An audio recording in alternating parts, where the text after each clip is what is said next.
Welcome back, everyone. I hope you're doing well. Today we have Belisarius, the Emperor's Sword. It won out against the poll that we put out in terms of what series we do next. Here we go. Belisarius, the Emperor's Sword. Excited to get into it. Make sure you hit that like button. Make sure you subscribe. Let's get it.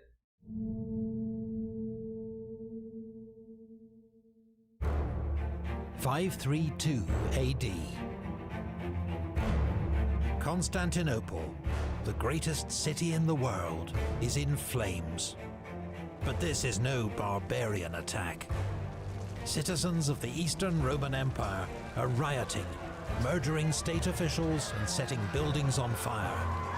I don't have any context here. This is going to be fun. I don't know what is going on. Trapped inside his own palace, Emperor Justinian fears his reign is over. He's already given in to the mob's demands and sacked his most hated officials. But now the crowds acclaim a new emperor, Hypatius. It's his wife, Empress Theodora, who'll give him the courage to act. And his most trusted general, Belisarius, to whom he'll turn to crush his enemies and save the regime. After centuries of imperial crisis, Justinian's reign will witness a Roman fightback that few had dreamed possible. Great victories over the barbarians, the reconquest of Rome itself, the reunification of the empire. Belisarius is the commander who will lead this onslaught. He will be remembered as Rome's last great general. Here we go. Because, yeah, like I said, I don't really have much context here. We picked up a series called Early Muslim Expansion by Kings and Generals, which starts about 100 years after this with the rise of Muslim power. And obviously, I know before this, about 100 years prior to 532, we have, the Western Roman Empire falling to, the barbarians. So this is going to be fun. I love unpacking history I've never heard about.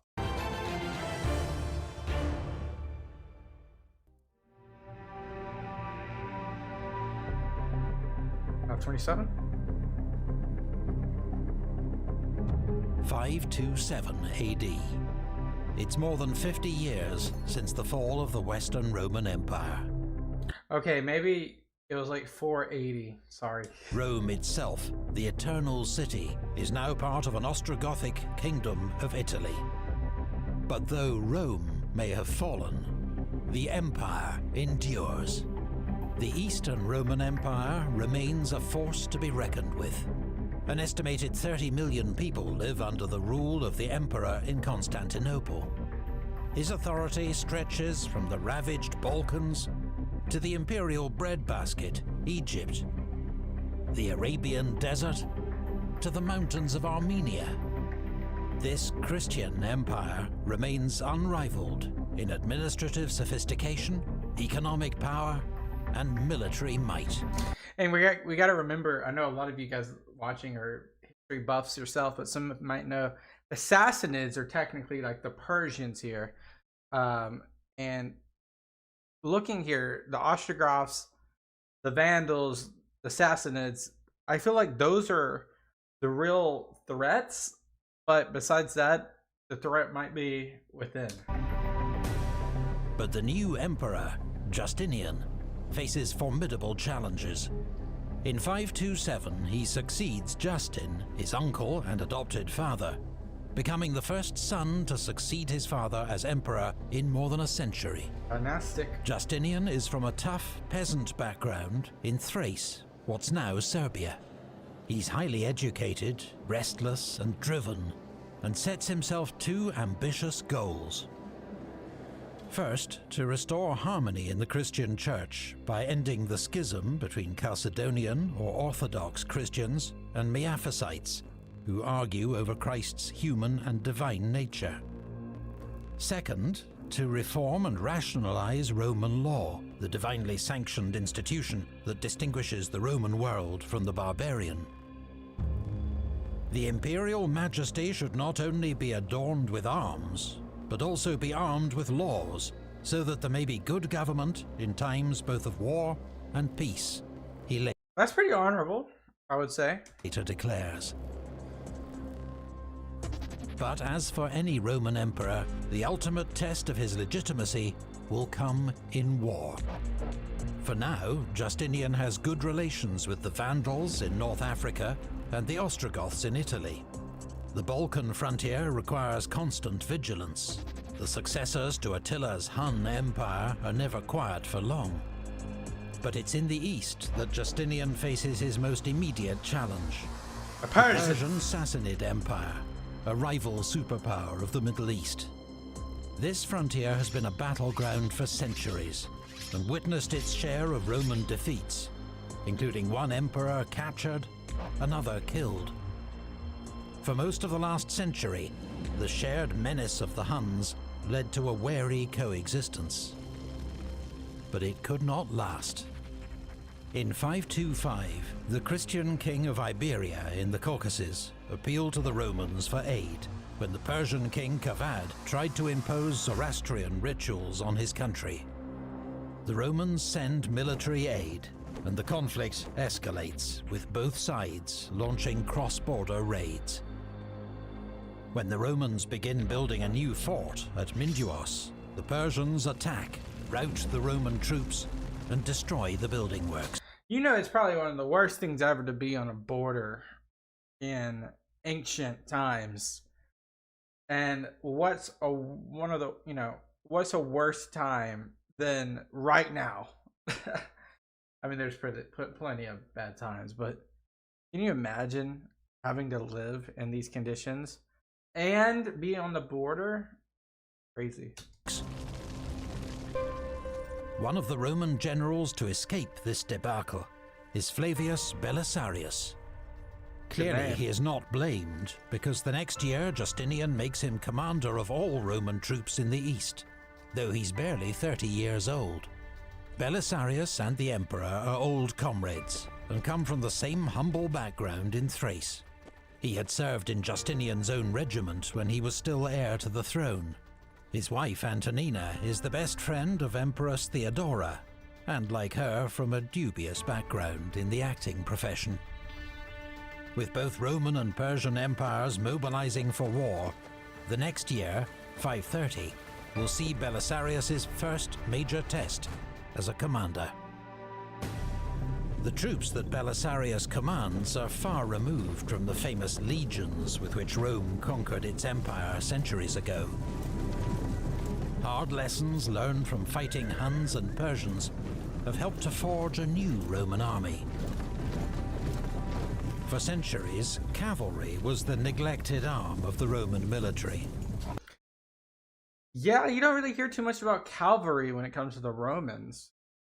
The Eastern Romans is a different story, because I've seen how they fought the Rashidans, the Umayyads, and all that. But interesting. Yeah, they learn from their losses. A role usually outsourced to foreign auxiliaries. Now, heavy armoured cavalry known as clibanarii and cataphracti, armed with lance and sword, form the army's elite shock units. Some armoured cavalry, as well as cursores, light cavalry, also carry bows. The Romans, in imitation of the Huns and Persians, are now horse archers themselves. The best units are the bucellarii, the biscuit eaters, named after the army ration. That's pretty funny. These hand-picked soldiers form a general's personal regiment.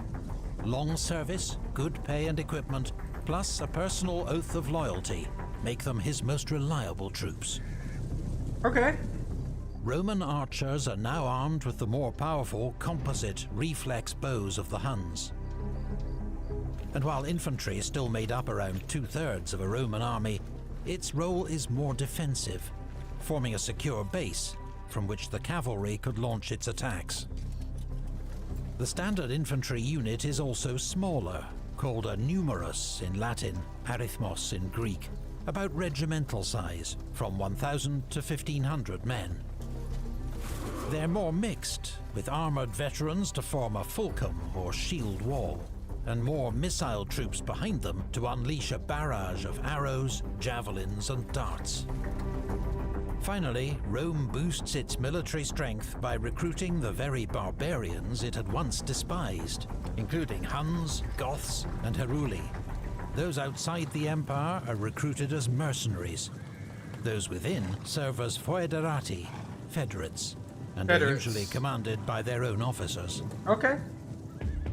The military organization of the empire has also been overhauled.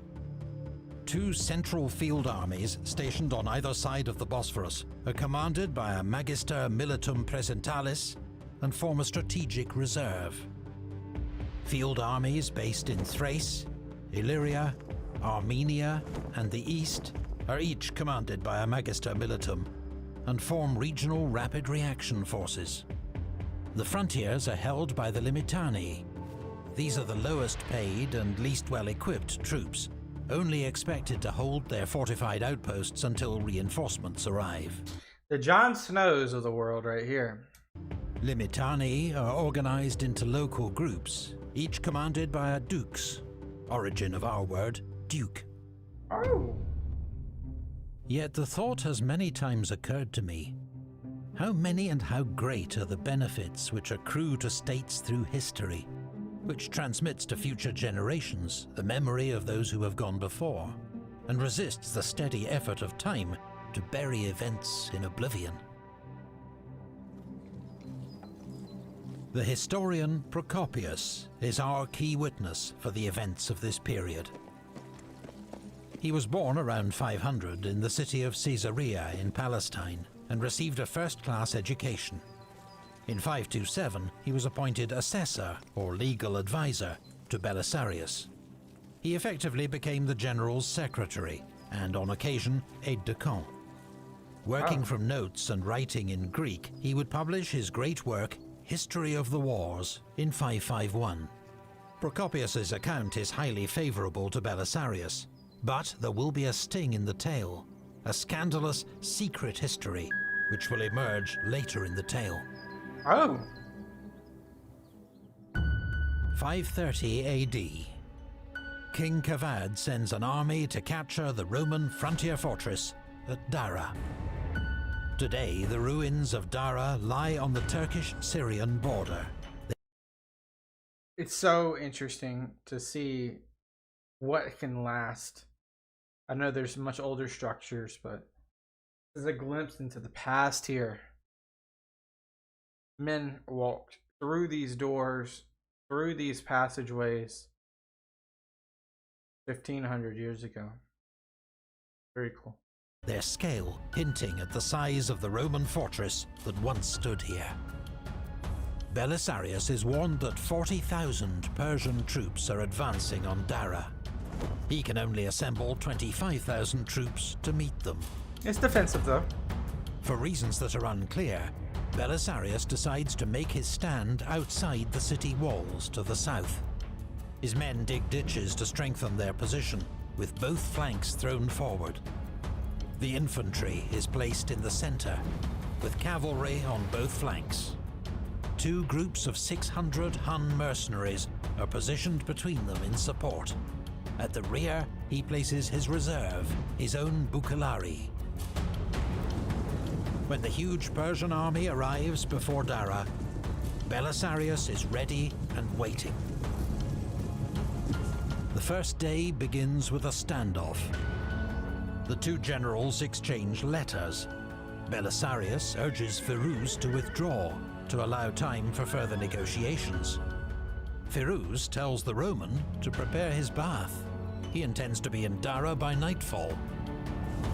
To prepare his bath, like the guy that's invading. That's pretty savage, I would say. The Persians launch one probing attack against the Roman left wing, perhaps testing their defenses. The Persians are driven off, with 7 killed. When a young Persian warrior rides between the lines and challenges any Roman to face him in single combat, his offer is accepted by Andreas. Andreas has no military training, but he's a wrestling instructor of huge strength. Okay. Before the Persian knows what's happening, Andreas has knocked him off his horse with his lance, then dismounts to finish him off, like a sacrificial animal. in the words of Procopius. Okay. Andreas later kills a second Persian challenger, to Roman cheers and the dismay of the Persians. Usually when you have a champion like that, that kind of decides. It doesn't decide. Depends how the loser takes it. It's very diplomatic, I would say, too. The next morning, Firuz receives 10,000 reinforcements, bringing his total strength to 50,000. With odds of 2 to 1 in his favor, he decides to attack. Firuz forms up his army with infantry and foot archers in the center, and his Persian heavy cavalry, the feared Savaran, on both wings. He also divides his army into 2 parts, a front line and a reserve line, so that fresh troops can be rotated into the fighting. He keeps a unit of immortals, the elite Persian heavy cavalry, as his personal reserve. But and there's been immortals since Alexander, I believe. It was 800 years in the making. First, he waits. He knows the Romans usually eat in the morning and are growing hungry, while his own troops are accustomed to eating later in the day. Finally, at noon, he gives the order. The Persian army advances to within bowshot, and both armies unleash a storm of arrows. Persia is famed for the skill of its archers, but today, the wind favors the Romans. So Persia's shooting into the wind. When the archers run out of arrows, the Persian cavalry begins its advance. This is the moment Belisarius has prepared for. The Savaran crash into his left wing, driving the Roman horsemen back. But the Persians haven't spotted 300 Heruli horsemen hidden behind a slope on the Roman left, waiting for this moment. They rush out from cover and attack the Persian cavalry from behind. Then 600 Huns fall on their flank. About 1,000. Under this onslaught, the Persian cavalry turns and flees, with heavy losses. Firuz switches to the other flank, attacking with his heavy cavalry, supported by the elite immortals. The Roman cavalry breaks under the pressure, streaming back to the walls of Dara. But Belisarius has seen the threat. He recalls the Huns that are pursuing the Persian right wing and launches both Hun groups, as well as his own Bukellari, against the flank and rear of the Persian attack. Not being overly aggressive is a trait that we're already seeing from Belisarius. It's the decisive moment of the battle. The Persian left wing suddenly finds itself under attack from 3 sides. Those that can't escape are cut down. Sunikas, one of the Hun captains, kills a Persian standard bearer, then General Barsham himself. Look at this image. It's just littered with color and majesticness. Really cool. Who commands the Persian left wing. With the elite units of the Persian army in flight, the infantry offers little resistance. Most are peasant conscripts, no match for Roman cavalry. Soon the entire Persian army is en route. Belisarius, content with his victory and unwilling to risk any last-minute reverse, halts the pursuit. Not overly aggressive. Procopius tells us 8,000 Persians lay dead on the battlefield, a number that could be accurate. How many Romans? For on that day, the Persians had been defeated in battle by the Romans, a thing which had not happened for a long time. Belisarius has won a brilliant victory for the empire. Later that year, Citas, Magister Militum of Armenia, wins another victory over the Persians at Satala. The war is swinging in Rome's favor. But the following year, encouraged by a Samaritan revolt in Palestine, King Kavad orders a large-scale raid along the Euphrates River. Belisarius assembles an army to meet them. But having ravaged Roman territory, the Persians are content to withdraw with their loot. Belisarius shadows them. His subordinates urge him to destroy the enemy before they escape. So, against his better judgment, he attacks the Persians on Easter Sunday at Callinicum. The battle is a disaster. Oh. Rome's Arab allies, the Hassanids, hold the right flank. But Procopius accuses them of fleeing at the first sign of danger. Persian cavalry rolls up the entire Roman line. In desperation, the Roman infantry form a shield wall with their backs to the river. They hold off the enemy cavalry, buying time for the remains of the army to escape across the river. Callinicum is a humiliation for Rome and for Belisarius. His own role in the battle is unclear. According to Procopius, he remained with the infantry, organizing the retreat. Another source claims he was among the first to flee. It had clearly been a serious blunder to give in to pressure from his subordinates to fight an unnecessary battle. So we're going to blame the Hassanids, or Hassanids, however you say it. Belisarius is removed from command and recalled to Constantinople. Uh-oh. That happens. Justinian is forced to pay a subsidy and make a compromise peace with Persia. Not with King Kavad, who dies that year, but with his 20-year-old son, Khosrow. Khosrow will prove to be the greatest of all Sasanian kings, hailed as Anushirvan, the immortal soul, and will prove a dangerous rival to the Romans. When major rioting breaks out in Constantinople the next year, Belisarius is in the capital, eager to restore his tarnished reputation. The riots have been instigated by the factions of the Hippodrome, the Greens and Blues. These are more than chariot racing fans. The factions run whole areas of the city. So it's like the mob? At first, they seek only the release of jailed comrades. But then there are calls for a new emperor, Hypatius, nephew of Emperor Anastasius. It's likely that Justinian's rivals in the Senate are now pulling the strings. Justinian hesitates. He wonders if they should flee the capital. Then Theodora speaks up. Life as a fugitive, she declares, would be unendurable.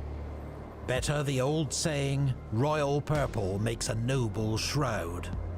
In other words, better to go down fighting. Yeah, because if they get their hands on him...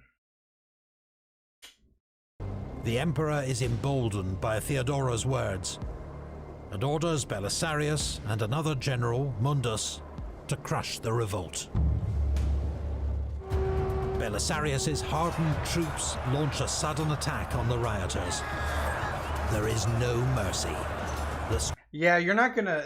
This kind of reminds me of Napoleon during the royalist riots against the Directory. It's not a winnable war or battle by any means for the rioters here. Streets run with blood. The final death toll is estimated at 30,000, a staggering 1 in 20 of the city's population. Is that accurate? You guys think that's accurate? 1 in 30,000? The next day, Justinian orders the execution of Hypatius and his brother, probably innocent pawns in somebody else's plot. Dang. Their bodies are tossed into the sea. Dang, no honor. Thanks to Theodora and Belisarius, Justinian's throne is safe. For now. For now. A Roman emperor relied on one quality more than any other from his generals: loyalty. Belisarius has proved his beyond doubt. Now, Justinian needs to shore up support for his regime, assert his legitimacy and God's favor, with a military victory. He has his costly peace with the Sassanid Empire, so he will turn west. A war to reclaim Rome's lost provinces from the barbarians will be a service to God and Justinian. Such a mission can be entrusted to only one man, Belisarius. Massive. Are you guys ready? I'm ready. This is gonna be so fun. Belisarius. It seems that he's 1 for 1. 1 and 1, not 1 for 1. 1 and 1 on the battlefield. Costly loss that brings him back to Constantinople, which one door closes, one door opens. He's close to the emperor. The emperor allows him to rain terror on the riders. Gets back in good graces, and looks like now he's sending him to the Italian peninsula. That'll be fun. I'll see you guys in the next video. I appreciate you watching. I hope you have a great day. As always, make sure you hit that like button. Make sure you hit that subscribe button. Peace out. I'll see you guys next time. Bye-bye. Welcome back, everyone. We are continuing Belisarius, the conquest of the Vandals. He's about to take on the Italian peninsula. This is the Eastern Roman Empire.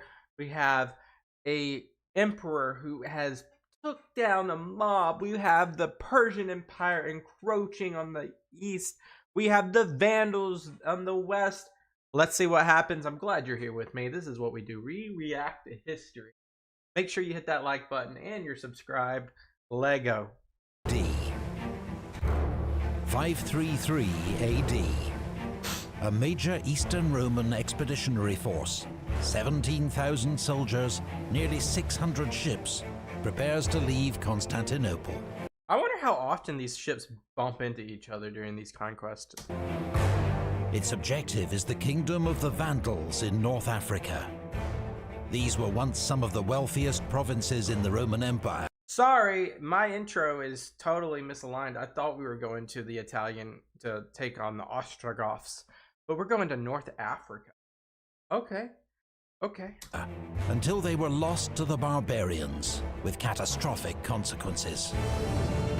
Now, a century later, the Romans are returning. And a century later, they'll Emperor lose Justinian intends to liberate the people of North Africa from barbarian tyranny and the perils of Christian heresy. He entrusts this mission to Flavius Belisarius, the victor of Dara, who's just saved the regime by crushing internal revolt.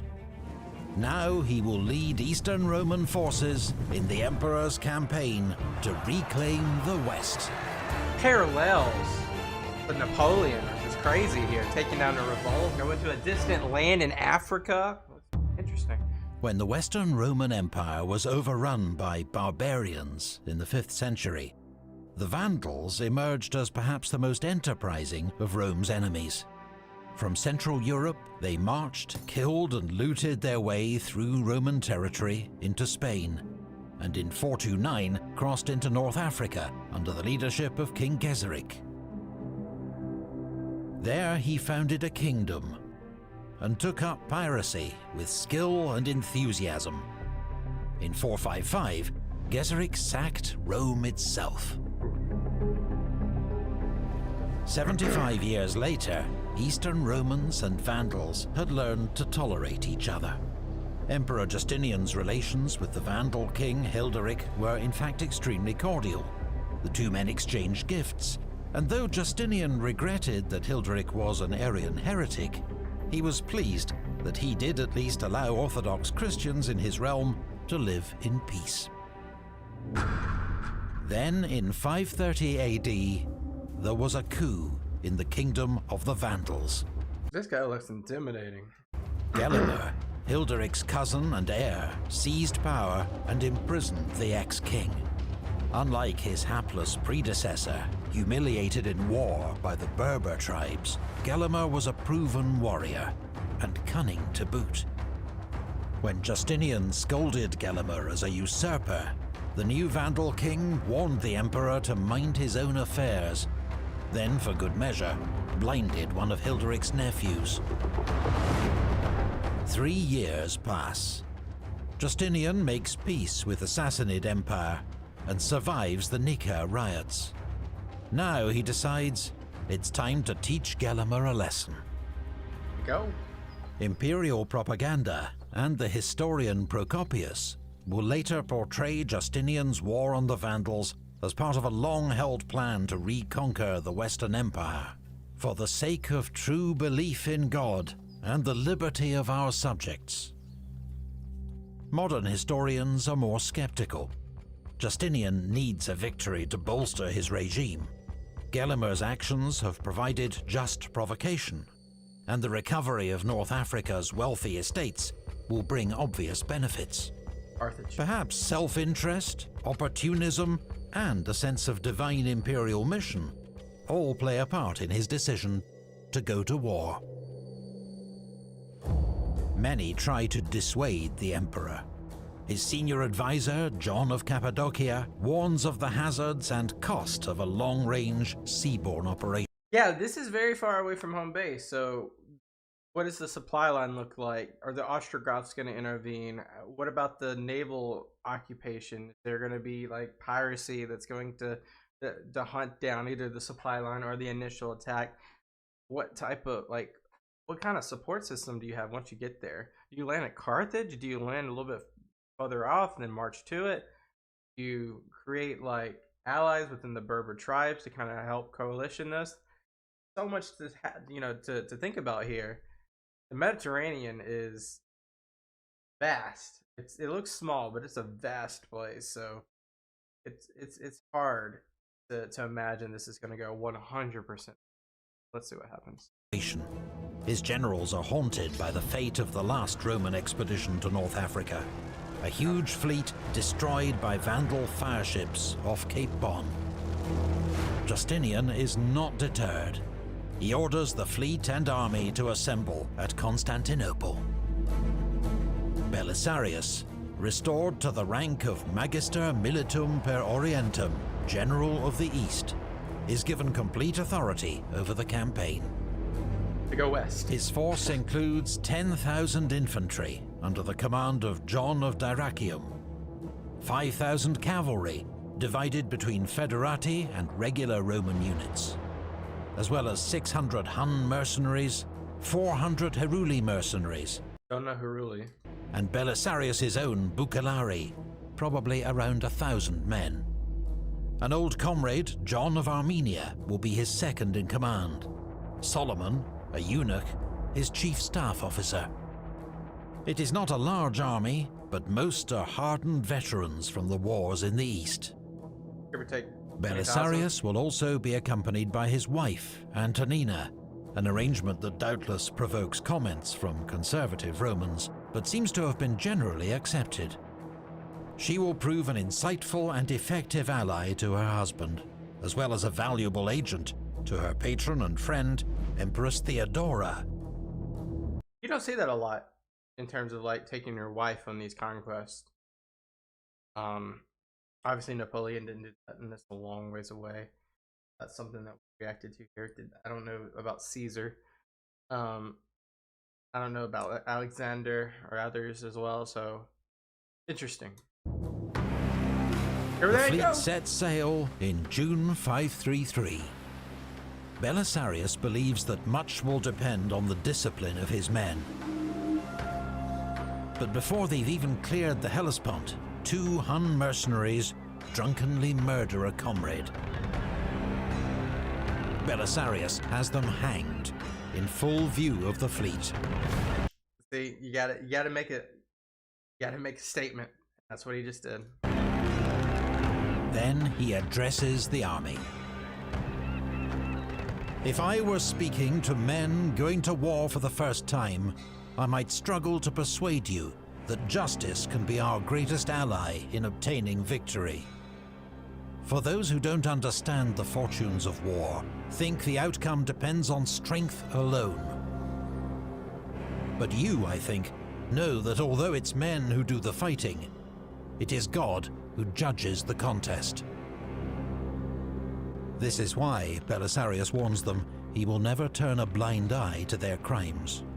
He concludes, I shall not consider any one of you my comrade, no matter how fearsome he is to the enemy, unless his hands are clean. Discipline. He's trying to instruct discipline. No looting, lollygagging, and war crimes. See what they do. The fleet continues its voyage, making stops to pick up supplies and additional troops. Along the way, 500 men die from eating moldy bread. I'm sorry, guys. I'm not trying to laugh, but that is probably the most off-key thing I've ever heard. Imagine you waited your entire life to like prove yourself. You're on the ship. You're ready to rock and roll. Hey, bro, got some rations? Come over here. We got some rolls. I'll take a roll. X500. 500 people died of bread? Moldy bread? That's on Belisarius right there. Why is it on him? His admin should have made sure the food rations were not having mold on them. You hired the admin. Always the top guy. This is crazy, bro. To moldy bread. Which Procopius blames on cost-cutting measures by the stingy John of Cappadocia. In Sicily, Belisarius receives fresh supplies from the Goths. There, as he ponders his next move, he receives stunning news. Not only are the Vandals completely unaware of his expedition, but Gelimer has sent his brother Zazo with most of the Vandal fleet and 5,000 troops to quell a revolt in Sardinia. So the mainland's kind of light on reinforcements. Belisarius might have been tempted to land in Tripolitania, where Romanized locals are already in revolt against the Vandals. But reassured by the absence of the Vandal fleet, he decides to land in the Vandal heartland, within striking distance of their capital, Carthage. The landing is unopposed. But Belisarius is furious when some of his men steal from the locals. See, that's what he was talking about. Discipline. We must have discipline. He has them punished, then speaks once more to the troops. The Libyans, being Romans from of old, are unfaithful and hostile to the Vandals. Now your lack of self-control has made the opposite true. Yeah, you gotta get these. I mean, the most important thing when it comes to conquest is that the locals are on your side. When the locals are not on your side, that just makes everything hard. That makes everything difficult. He warns them that lawlessness will lose them the support of the people and lead only to defeat and death. But with good behavior, you will have God on your side. The Libyan people will support you, and the Vandals will be at your mercy. Okay. Belisarius orders some of his most trusted men to infiltrate a nearby town, Selectum, to see if the people will come over to the Roman side. The soldiers enter discreetly at dawn. I mean, how discreetly is this? I mean, I'm just saying this is the animation, but every time I hear like we're going to like move into an area, it feels like everyone would know that they're there. They inform local elders that Belisarius has come to overthrow Gelimer the usurper and restore their freedom. The townsmen agree to let the army into the city and open the market to them. Belisarius is gracious and generous to the Libyans. Crucially, his men behave well. They pay for supplies and win the trust of the locals. Wow. Procopius, an eyewitness, records that from henceforth, the campaign is like moving through their own country. Morale. Belisarius begins his advance along the coastal road to Carthage. He knows Gelimer is somewhere inland and could strike from almost any direction. So he orders John of Armenia, his second in command, to take 300 bucellari and scout 2 miles ahead of the main army. These guys almost have like the Alexander phalanx. I think we talked about that last video, but they have like almost that phalanx here. Really, really interesting. Belisarius himself commands a strong rear guard. The Huns are posted as a flank guard, 2 miles inland. Their sea flank is protected by the fleet, keeping pace with the army's advance. The army marches about 10 miles each day, then fortifies a camp at night. When Gelimer receives news of the Roman landing, he sends a message to his brother Amatus in Carthage. First, he is to execute Hilderic and the other prisoners. Then he is to gather all his men and join Gelimer at Addecimum, where they will ambush and destroy Belisarius's army. Okay, whatever you say. Addecimum, 10 miles south of Carthage. Here, the coastal road passes through a narrow gap between a salt marsh and the sea. Gelimer knows Belisarius will have to pass this way, and that the headland of Cape Bon will separate him from his fleet. Amatus is to hold the road to Carthage, and when the Romans are fully engaged, Gelimer and his nephew Gibamund will fall on their flank and rear. Gotta give it to him, that's a pretty good plan. Belisarius and his army approach. Roman patrols report skirmishes with the Vandals. Gelimer is close. A few miles short of Addecimum, Belisarius gives the order to make camp, and sends John's vanguard ahead to scout the road. At Addecimum, they find Amatus with just a handful of troops. He has arrived too early. The rest of his men are still strung out on the road to Carthage. John and the Bucellari charge. Dang. Amatus fights bravely, killing 12 men before he is cut down. The Vandals' survivors flee back towards Carthage, with John and his men in pursuit. Groups of Vandals coming up the road see the fleeing horsemen. They think the whole Roman army must be headed their way. They panic and join the rout. Oh no. John and his men slay all the Vandals they can catch. Meanwhile, That's a rout. on the edge of the Salt Lake, the Huns have encountered Gibamund's column. According to a Hun custom, a single warrior rides forward to meet the enemy. This is the first time Gibamund and his men have faced Huns, but they know their fearsome reputation. They are unnerved by the lone horseman and suspect a trap. When the Huns charge, the Vandals quickly turn and flee. Gibamund is one of those killed in the rout. This is too easy. Gelimer is advancing between low hills that block his view of both Belisarius's camp and the fate of Gibamund. Belisarius is also unaware that battle has been joined, but sends his Federati cavalry forward, expecting some skirmishing with the Vandals. When his cavalry reach Addecimum, they see signs of fighting and bodies. Then, several thousand Vandal horsemen appear behind them. Oh, it looks like they're gonna meet a fate that they're on. Oh, they might flee now. The Federati commanders have no idea whether to advance or retreat. After a brief clash, the entire force retreats back towards the Roman camp. Makes sense. Gelimer is now in position to deal Belisarius a serious blow. If he heads north, he can trap and destroy John's isolated vanguard. If he moves south, he can hit the Roman cavalry while it's still confused and disordered. Instead, Gelimer discovers the body of his brother, Amatus, and is overcome with grief. As their king oversees his brother's burial, his perplexed troops look on and do nothing. Belisarius is given a crucial breathing space. He rallies his cavalry, reorganizes them, and leads them forward.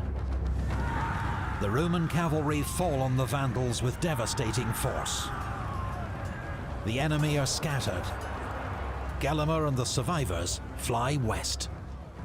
The road to Carthage is open. No, it took.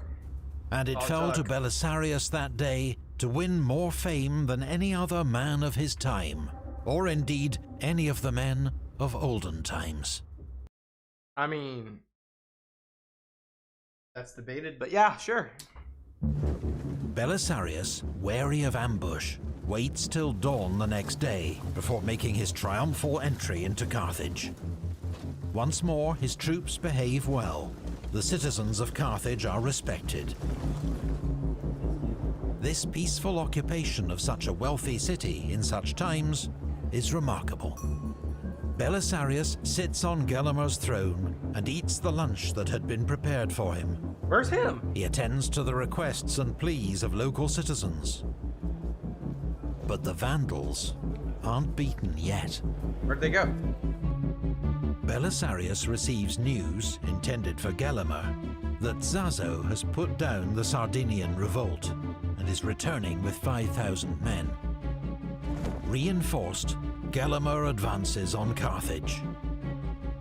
Belisarius leads out his army to face him at Tricomarum.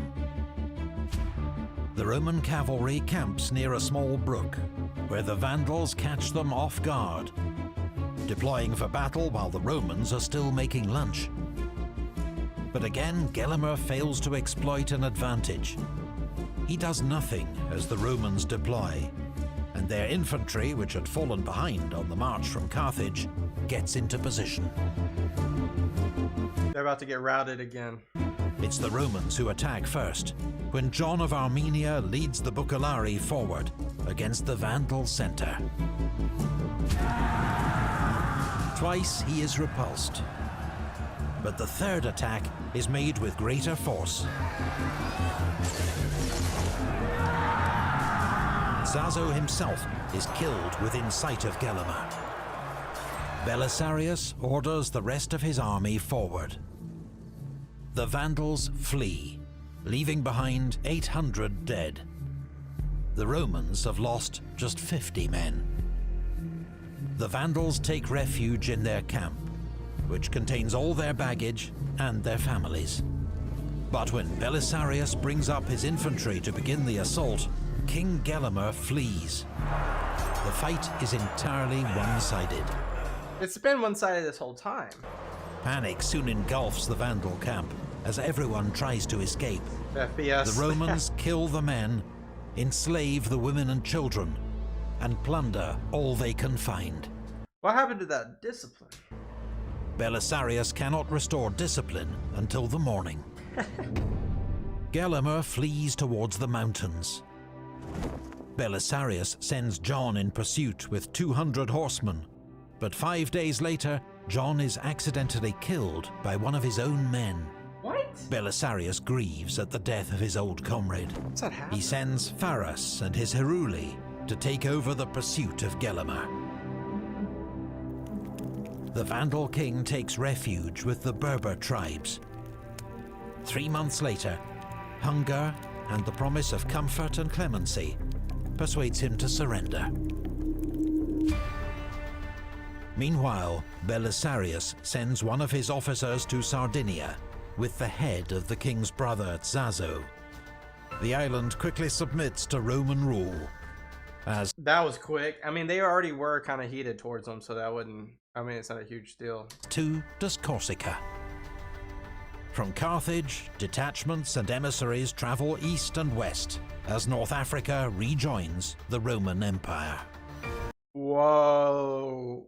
That is a huge win for Eastern Romans right there. They have from the Gibraltar, Carthage, Tripoli, Alexandria, the Levant, now Sardinia and Corsica. All they need now is Sicily and the Italian peninsula. And then they're just right back in it. Let's see what happens next. Settlements and outposts still suffer Berber raids, but Belisarius delegates this war to his able staff officer Solomon. He sails for Constantinople with his prisoners and a vast quantity of loot. Oh, he is a He hero. has learned that a small group of officers, motivated by envy and ambition, have told the Emperor that Belisarius plans to found his own kingdom in North Africa. Bro about to be like, what you mean I said that? Belisarius soon persuades Justinian in person that this is all lies, and his loyalty is absolute. The Emperor rewards him with a triumph, the victory parade with which for 1,000 years the Romans had celebrated their greatest conquests. Yep. Does he get an arch? It's the first triumph to be awarded to anyone but an emperor in 500 years. He is also awarded the title of consul, once the senior political office in the Roman Republic, long since reduced to an honorary title. Yeah. Belisarius's loot, including much of what the Vandals had plundered from Rome, is paraded in front of the citizens of Constantinople and the Emperor, along with his prisoners, including King Gelimer himself, who is heard to mutter words from the Old Testament. Vanity of vanities. All is vanity. Meaning this material stuff, this doesn't matter. Whether such events as these ever took place before, I am not able to say. The Vandal kingdom, at the height of its wealth and military strength, completely undone in so short a time by 5,000 men. For such was the number of horsemen who followed Belisarius and carried through the whole war against the Vandals. For whether this happened by chance or valor, one would justly marvel at it. Known to history as the Vandalic War, Belisarius's campaign has reclaimed one of the Roman Empire's wealthiest provinces in just 6 months with minimal losses. What a beast. The Battle of Dara had proven his skill as a tactical commander. In North Africa, his victory comes through discipline and diplomacy, and a brilliantly successful Hearts and Minds campaign. But already it's clear there are those within the Empire who resent such success and seek his downfall. Of course there would be. Belisarius will not have long to rest on his laurels. A murder in far-off Tuscany is about to lead to his most formidable challenge yet. The victim is Amalasuntha, daughter of Theodoric the Great. Her death means war between the Eastern Empire and the Goths. A war that will lead Seemed like it was planted. Belisarius to the gates of Rome itself. Guys, I have to go do something, or otherwise I'd give you a longer recap. We'll give you a longer recap in the next video. I just really have to go do something. Listen, this was an interesting video. We really understood the Vandal Kingdom and it was just no match. They were just getting routed continuously. We will see what happens in the next video. I'm hoping you'll be there. I'll see you guys in the next one. Peace out. Bye-bye. We will be continuing with Belisarius today. I'm glad you're here. This is going to be a fun video. The Battle of Rome. The Ostrogoths control the the Italian peninsula. We just witnessed the Vandals get taken down by Belisarius and the Eastern Roman Empire. Now we will see the Ostrogoths meet their fate, or will they hold off Belisarius? Glad you're here with me. This is what we do. We react to history. Let's jump into it. Lego. 534 AD. Flavius Belisarius, Eastern Roman general, has waged one of the most successful campaigns in the Empire's history. Oh yeah. The complete reconquest of North Africa in just 6 months, almost without loss. He is well rewarded by Emperor Justinian. He celebrates his victory with a triumph in Constantinople and receives the title of consul. Belisarius has...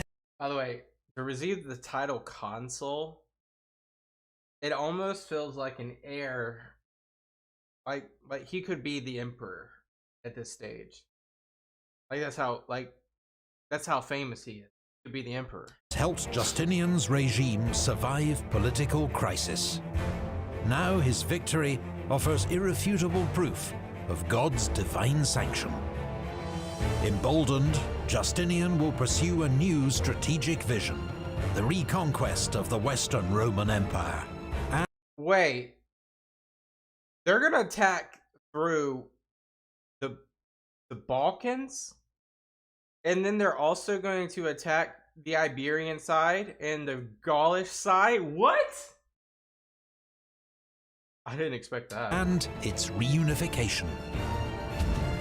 Belisarius' next mission will be to Italy, where he will fight a desperate struggle for the eternal city, Rome itself.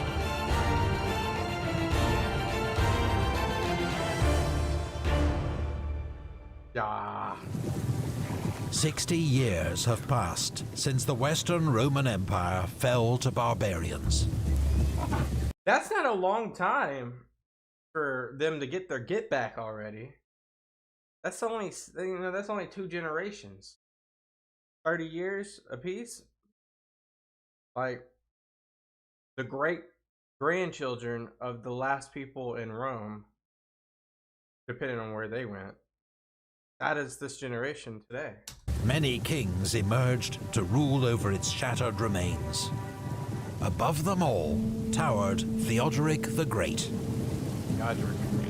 With Eastern Roman approval, he'd led his Ostrogoth war bands from the Balkans into Italy.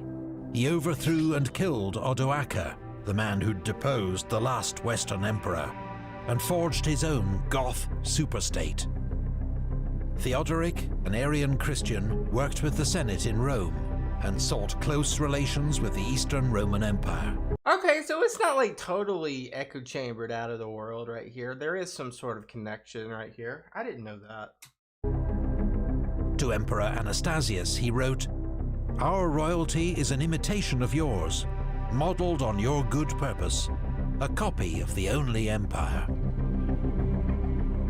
Procopius, the 6th century historian and aide to Belisarius, would himself praise Theodoric as, in name a tyrant, but in fact an emperor, no less than any who've ever distinguished themselves in that office. Okay.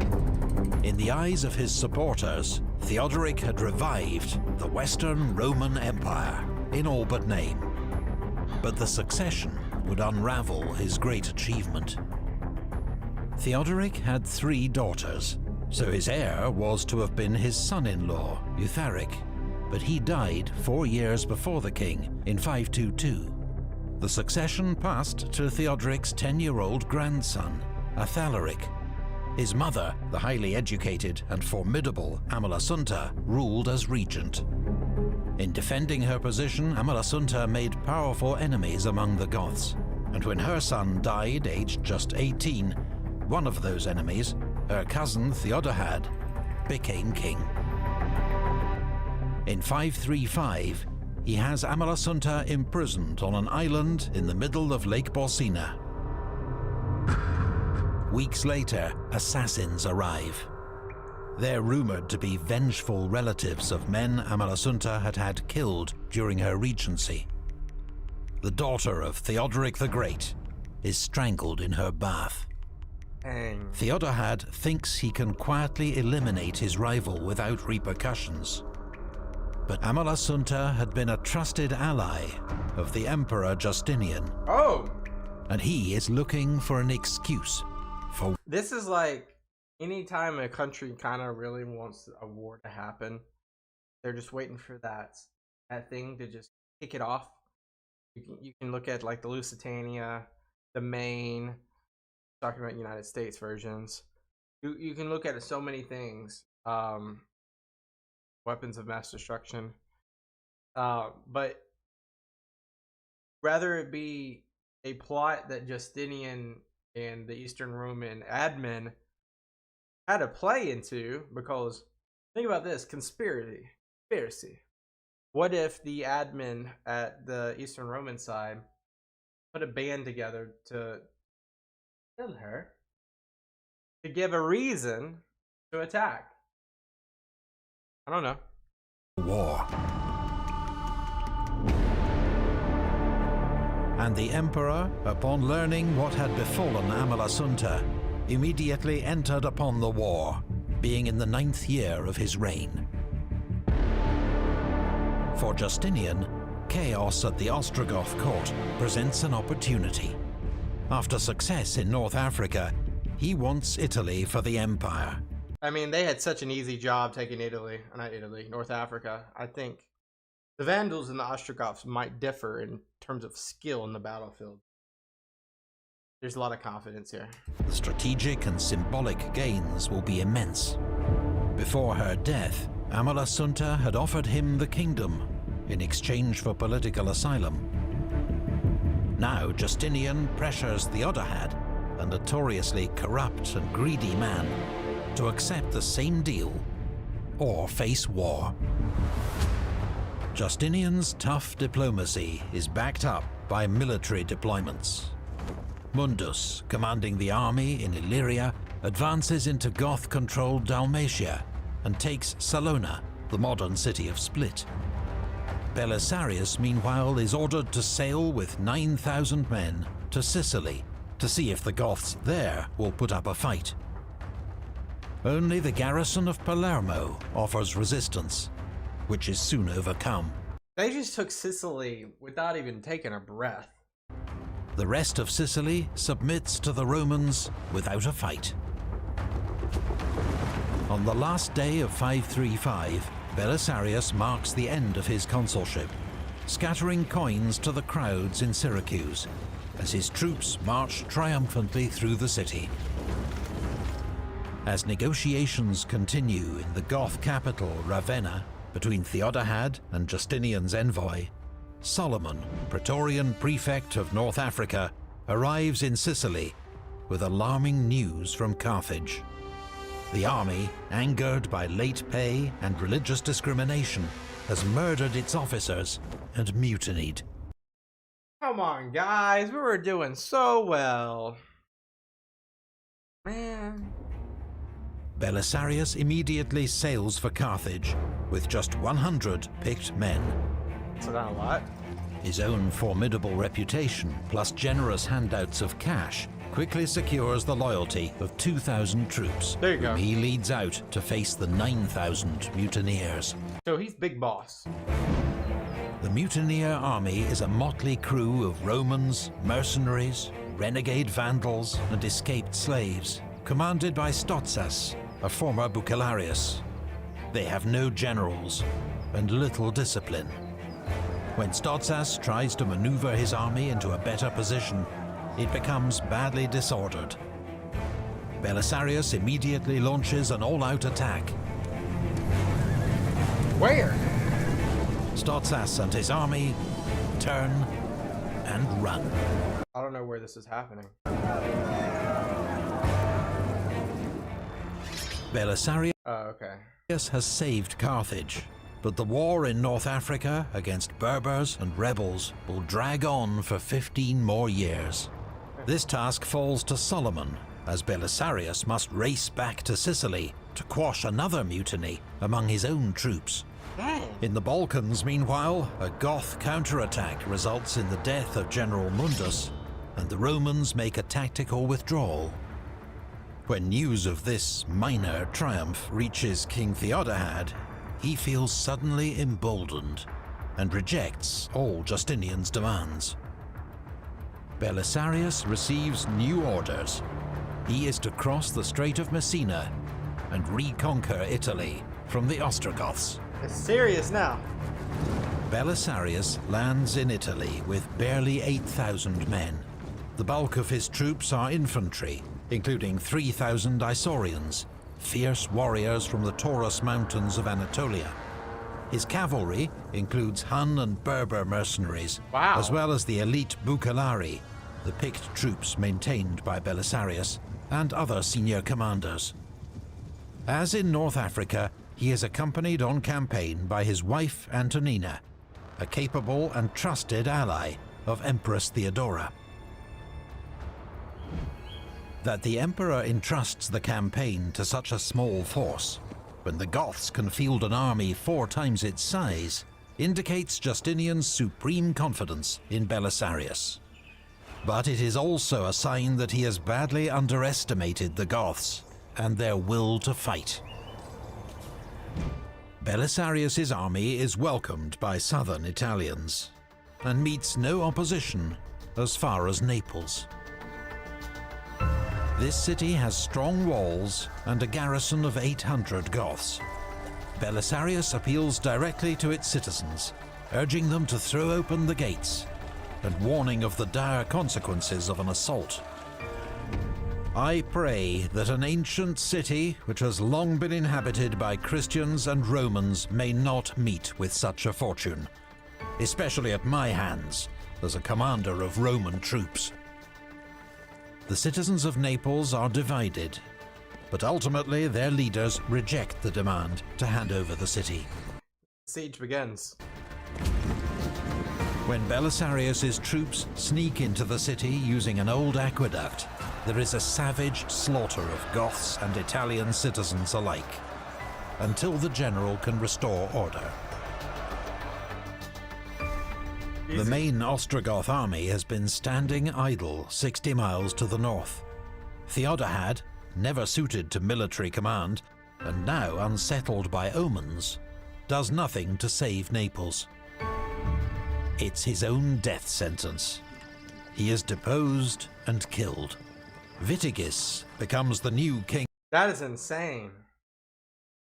They did not wait around. That is desperation. They feel like they're in the back half now. Of the Ostrogoths. He is in his 60s, but he's an experienced soldier who fought alongside Theodoric the Great. He assumes that Belisarius must be leading a large army up from the south, and wants more time to gather his forces. He also plans to negotiate a truce with the Franks, which will free up more troops for the war against the Romans. So, leaving 4,000 men to hold Rome, Vitigis withdraws to Ravenna. The capital. Belisarius garrisons Naples and advances up the old Roman road, the Via Latina, to Rome. But as he nears the great city, the Goths simply abandon it. They march out through the Porta Flaminia, as Belisarius and his army march in through the Porta Asinaria, a gate which, though much restored, survives to this day. That's really cool. To this day, not to the day they were talking about, but to this day, that's pretty cool.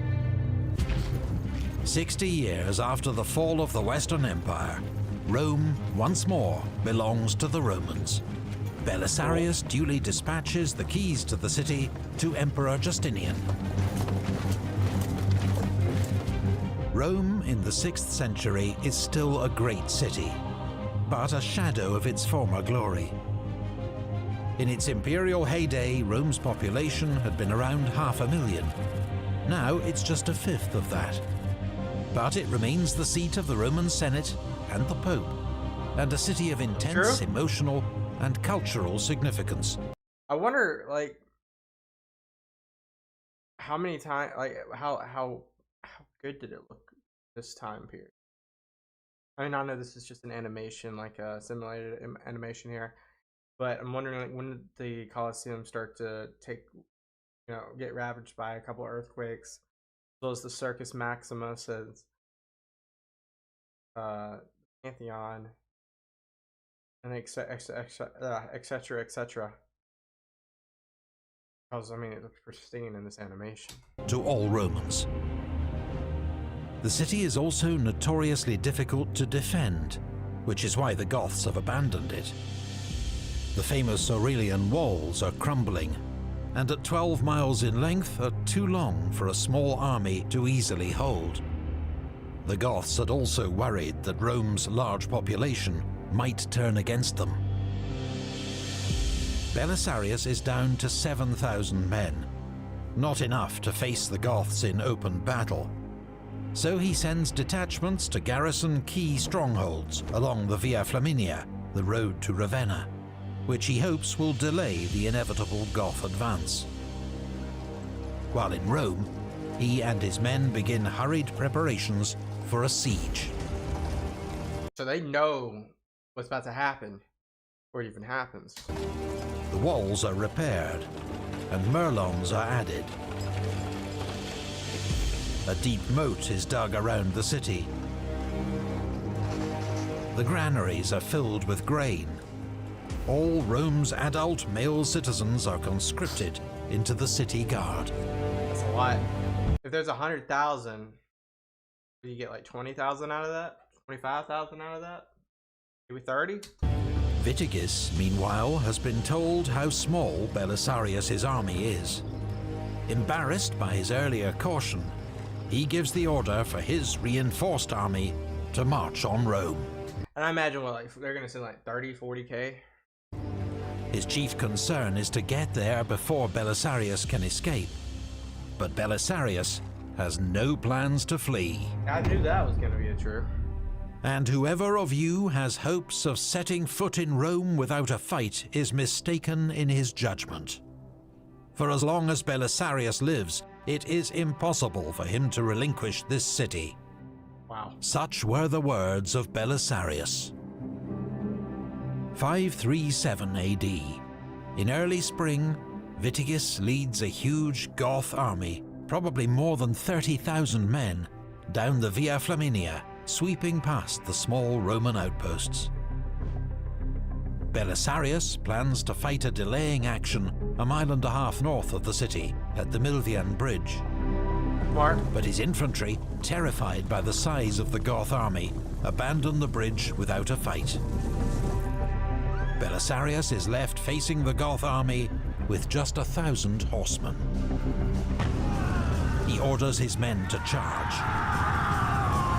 Belisarius himself fights in the front rank. Scores of men fall around him. Goth spears finally drive Belisarius and his men back towards the Porta Salaria. At first, its defenders don't recognize Belisarius, covered in dust and gore, and won't let him in. He's forced to launch another desperate charge to drive the... Can you imagine? That's like being at the club and you got your name on the list. Can't even get in. Those guys they better hope that Belisarius either dies or they die, because he remembers. You're done. You're done, son. Goths back from the walls. Finally, the gate is opened, and he and his men get back into the city. The siege of Rome begins. The city is too large for Vitiges to completely surround. He builds 7 fortified camps north of the city and cuts the aqueducts that have supplied Rome with water for 800 years. There will be no baths for the Romans, but the city's wells will still supply drinking water. Yep. When Belisarius rejects calls to surrender, the Goths begin building rams, ladders, and siege towers for a major assault. 18 days later, they attack. But their inexperience in siege warfare is soon evident. Their towers are pulled by oxen. The Romans shoot all the animals. Now what? And the towers are left stranded. Yep. The Goths assault the city from multiple directions. The mausoleum of Hadrian, converted into a fortress, comes under heavy pressure. But eventually, the Goths are thrown back on all fronts. That night, the Romans celebrate a great victory, lighting fires and singing from the battlements. It ain't over yet. Both sides prepare for a long siege. Belisarius is an inspiring presence in the city, active, calm, and confident, even when others begin to despair. He has written to Justinian urgently requesting reinforcements. Now he oversees every aspect of the city's defense and supply. He orders all non-combatants to travel south to Naples, so there are fewer mouths to feed. He has the keys to the gates changed regularly to reduce the risk from treachery, while his Berber mercenaries patrol at night with dogs to detect any surprise attack. That's pretty cool. His wife, Antonina, also takes an active role. When the Pope is suspected of conducting secret talks with the Goths, she demands, "Tell us, Lord Pope Silverius, what have we done to you and the Romans to make you want to betray us to the Goths?" The Pope is arrested and sent out of the city. A month into the siege, Belisarius receives much-needed reinforcements. 1,600 cavalry, mostly Huns and Slavs, led by Martinus and Valerian. There you go. Belisarius has seen that the Goths have no mounted archers. Now he can use his own to make hit-and-run attacks against the enemy. Pretty smart. A few hundred horsemen will ride within range of the Goths, shower them with arrows, Then run out. then fall back under covering fire from the city walls. Procopius counts 67 actions of this type, both large and small. Almost all are won by the Romans because of their superior cavalry. That's just psychological warfare too, because like you stop that, and like it's such a sidebar to the main task.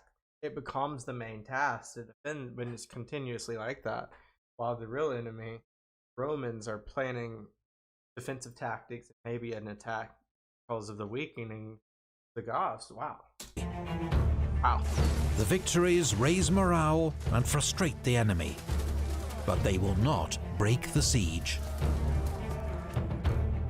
The situation deteriorates dramatically when the Goths take Portus, Rome's port at the mouth of the river Tiber, making it much more difficult to get supplies into the city. So now it's turning on its head again. The Goths are now in a better spot again. Where's the By reinforcements? September, More. 6 months into the siege, hunger and sickness begin to take hold. Even the army's mules are killed to make sausages. The citizens of Rome beg Belisarius to stake everything on one decisive battle for the city. But he refuses, telling them, "You act as though you were playing dice and want to risk everything on a single roll. But it is not my custom to choose the short course over the best course." Patience. We haven't seen that a lot in the past. We've seen like more aggressiveness on Belisarius' side, but this, I mean, we've seen in any type of siege warfare in the hundreds of battles that have happened, thousands of battles that have happened, when the person that or company or whomever is under siege, it seems that when they have that last desperation defensive attack, that they fail, it's over. Peace talks immediately, or worse than that happens. So it is such a gamble. Like literally, if you don't succeed, it is over. Instead, Belisarius sends Antonina and Procopius to Naples, with instructions to use his authority to requisition all grain and every soldier who can be spared, and send both to Rome. 500 men and a convoy of supplies are soon rolling up the Via Appia. They're followed by 1,800 cavalry reinforcements, who land at Dryas, modern Otranto.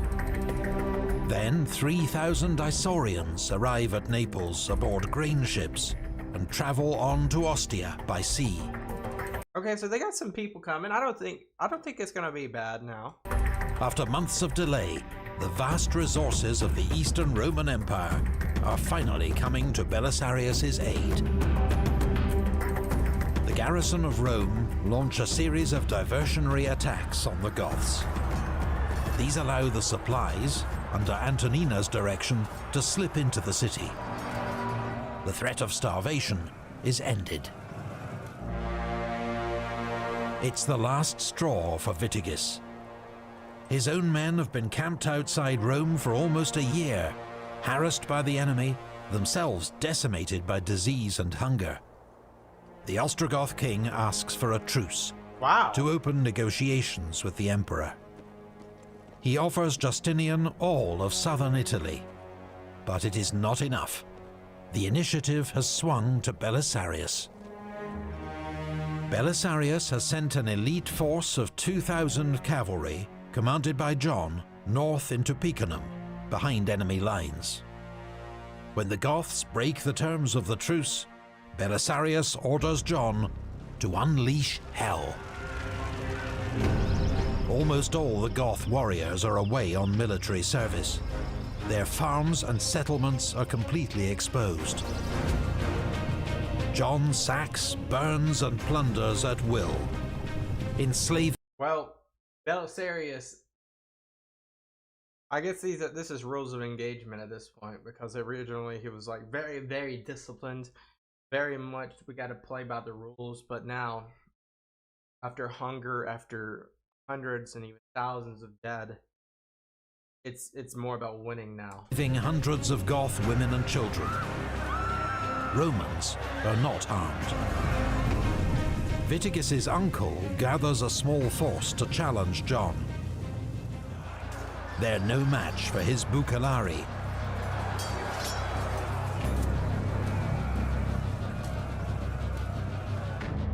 John ignores the Goth strongholds at Urbino and Auximum, but at the invitation of its citizens occupies the walled city of Ariminum, just 30 miles south of the Ostrogoth capital at Ravenna. Witigis has no choice but to abandon the siege and march north to defend the Goth heartland. Against the odds, under-resourced and outnumbered, Belisarius has triumphed in one of history's most epic sieges. A siege that has lasted 1 year and 9 days. Because of him, the city of Romulus and the Caesars once more belongs to the Roman Empire.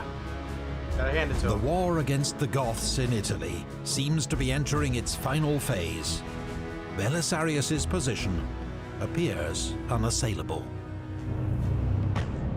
But, as every emperor knows, the history of the empire has been blighted time and again by the treachery of overmighty generals. I was about to say that. Think of Caesar alone. Belisarius' victories are as glorious as any in Rome's history. How can Justinian not regard him with suspicion? Soon, Belisarius will find himself facing new rivals from within the empire. Of course he will. Just as an old enemy re-emerges in the east. Persia. Big thanks. Wow. Oh. Wow, guys. So let's get to a good into a good freeze frame real quick. So they did not have much of a problem. I wonder what was going on in the Dalmatia area. It looks like they took that pretty easily. Sicily fell pretty quickly. Naples didn't really take much time. Rome, it took a year to really just keep that under Roman grasp. The Ostrogoths, it feels like they were just sitting on their hands a little bit too much. I mean, the siege, they did what they could, but I don't think they tried hard enough. I mean, it felt like they were just being passive and they were trying to starve them. And they took out that port city to the left of Rome. But they really didn't do too much to the roads below Rome. And it felt like they were sieging the top half of Rome, but they did not want to go to the other side. They didn't want to risk any troops to go to the other side. And then when, lo and behold, the Romans skirt around them, they have to abandon ship and they have to go back to the Goth area. So Rome, I feel like Rome is not safe at all still. It's going to be an interesting place to hold out. It is not the same city as it was 400 years ago. And got the Goths there's a ton of them. There's a ton of them. And feels like the northern part of Italy and so forth, the rest of the Gothic kingdom, it's still, there's just so much territory and so many men. It's a formidable force to make it to where there's going to be a give and take here. I don't know if there's going to be a complete annihilation here. This isn't going to be like Alexander ran through Persia in 300 BC. It's not going to be like that at all, I don't think. And now Justinian's kind of like jealous because the popularity contest is swinging to Belisarius, which we all knew that this was going to happen. But what will come from this? What will happen? We'll have to see. I'm glad that you were here with me watching this. Make sure you hit that subscribe button. I'll see you in the next video. Out. Bye-bye. Back everyone, Belisarius continues here. We have the conquest of Italy now. This is an epic history fun video we're reacting to. I'm glad you're here with me. Let's jump into it and see what Belisarius is going to be up to next. He faces foes from the Goths, maybe from within. March 538 AD, Rome. After more than a year, the Ostrogoths have abandoned their siege of the city and are marching north. Eastern Roman general Flavius Belisarius, who's masterminded Rome's defense, has one parting gift. He waits until half the Goth army has crossed the Salarian bridge, then attacks with every man he has. I did not expect this. This is gonna be good.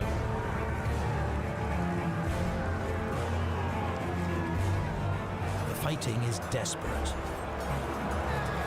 The Goth rearguard tries to hold back the Romans, but they are overwhelmed. The Goths push and shove to get across the bridge. Those who cannot are slaughtered or drown in the river. It's a final bloody victory in the battle for Rome.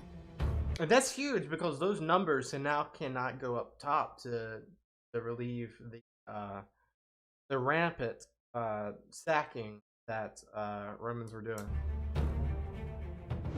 In Constantinople, capital of the Eastern Roman Empire, Emperor Justinian has just overseen construction of the most magnificent church in the world, the Cathedral of Hagia Sophia, Holy Wisdom.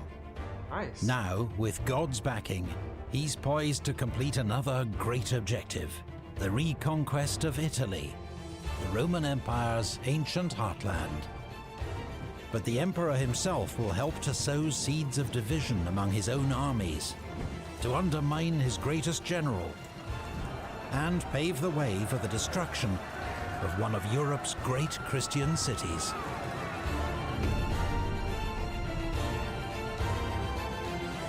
The eunuch? In 538, Italy's largest and most prosperous city is not Rome or Ravenna, but Milan, to the Romans Mediolanum.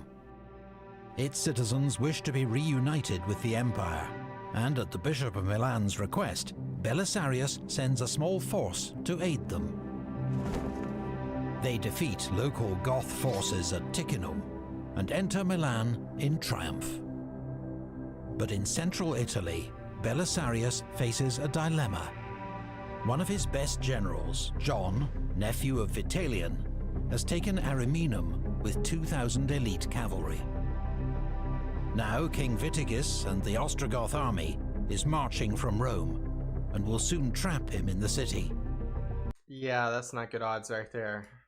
Belisarius orders 2 trusted officers to get there first with infantry reinforcements.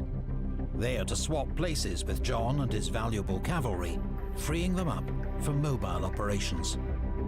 But when the reinforcements arrive at Ariminum, John refuses to obey Belisarius's orders. It's Justinian. Justinian. Instead, he adds the infantry to his own force and prepares to hold the city. Within days, John is cut off and under siege. Duh. The Goths make their first assault with a giant siege tower. In heavy fighting, the Romans beat them back. But John does not have enough supplies to hold out for long. John's insubordination puts Belisarius's entire campaign in peril. He will lose some of his best troops if Ariminum falls, but a dash north risks leaving several strong Goth garrisons in his rear including 10,000 experienced Goth warriors at Auximum. See, there's just so much. I was saying this in the last video. There's just so much territory. There's just so many men over here. It's not like we're fighting in Anatolia, where you have Constantinople and you have like all of these rich areas of people where they can just conscript. They're gonna need another 20,000-30,000 men to take this. More. They're gonna need another 20,000+ men to take this entire peninsula, unless some sort of political craziness happens here. Belisarius's advance meets with early success, as the Goths at Tudera and Clusium surrender without a fight.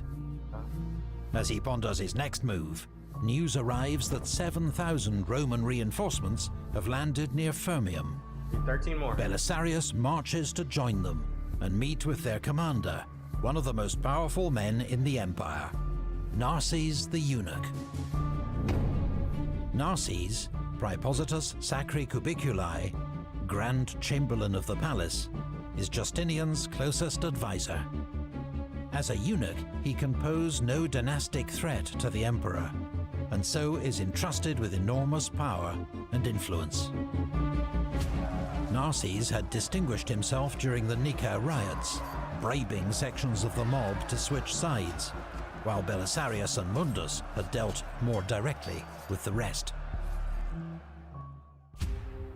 Belisarius has military command in Italy, but he cannot simply issue orders to someone as important as Narses. So he convenes a council of war, seeking agreement on the way forward. Belisarius's officers argue that John has only himself to blame for his fate. They should not risk the army to save him. How do you guys feel about that? But Narses is close to John and thinks differently. If John treated your orders with insolence, most excellent Belisarius, he has already been punished enough, since it is now in your power to either save or abandon him to the enemy. But you must ensure that neither we nor the Emperor are also punished for his mistakes. For if the Goths capture Ariminum, it will be their good fortune to capture a capable Roman general, as well as an army and city subject to the Emperor. And the disaster will not stop there, but will affect the entire fortune of the war. As the council meets, a message arrives from John. His men are starving, and unless relieved, he must surrender in 7 days. A week. It is agreed that an attempt must be made to rescue John and his troops. In an elaborate operation, 1,000 troops are left to cover the Goth garrison at Auximum. One force will advance straight up the coastal road. Another force will move up by sea, threatening an amphibious landing, while Belisarius and Narses march inland and approach from the west. How many men are we talking about? The plan works perfectly. Oh. Viticus receives reports of Roman forces closing in from all directions. Fearing encirclement, he abandons the siege and hurriedly withdraws to his capital, Ravenna. Interesting. But despite their success, all is not well in the Roman camp. When Belisarius invites John to thank those who come to his rescue, John announces that his only debt is to Narses. Bruh, what is with this infighting crap? Like, just thanks, bro. I appreciate it. Like, jealousy, man. It's just envy. His words fuel the growing distrust between Belisarius and Narses. In the words of Procopius, historian and eyewitness, from that time on, these two men began to regard each other with great suspicion. The chain of command among Eastern Roman generals is not always clear, and is rarely set in stone. Referring decisions back to the emperor takes months, so a general's authority may often rest on his ability to win over his senior officers. It's possible Justinian encourages such a system to hinder overmighty generals who are tempted to challenge his rule. Is this why he has sent Narses to Italy, to clip the wings of Belisarius? 100%. We don't know, 100%. But for the war in Italy, the consequences of this system will soon lead to catastrophe. John and other discontented officers begin to encourage Narses to oppose Belisarius. It is beneath his dignity, they tell him, to take orders from a mere general. When Belisarius reveals his plan to methodically eliminate the Goth strongholds in central Italy prior to an advance on Ravenna, Narses objects. The strategy is too cautious. Instead, Narses proposes an immediate advance into Emilia to seize more territory from the Goths. I mean, both sounds good. No, I don't know how either one is a bad idea necessarily. It's just hypotheticals. Frustration, Belisarius produces a letter from the emperor. We have not sent our steward Narses to Italy in order to command the army. We wish Belisarius alone to command the whole army in whatever manner seems best to him. Did Belisarius write this? Oh, it feels like it. It is the duty of all to obey him in the interest of our republic. To which Narses replies, your strategy is not in the interest of the republic. The army splits into two factions, each pursuing its own strategy. Okay, so Narses is going to try to take on the northern part of Italy alone. Belisarius is going to do the more cautious, conservative manner, squashing these garrisons. Belisarius has a much higher chance of success. A potentially disastrous situation, but fortunately for the Romans, one which Witigis in Ravenna fails to exploit. Belisarius is able to take Urbino when its well unexpectedly fails. Narses sends John to capture Forum Cornelii in Emilia. But in the north, a storm is brewing. Whoa, what is that flag? What is that? That's not the Franks, because that's the closest border. Is it? This city of Milan far surpasses all the cities of Italy in size and population and every other sort of prosperity. This city, I say, has fallen into great danger. The urgency of the moment does not allow me to use many words, but you, I say, must defend the people of Milan in their peril with all possible speed.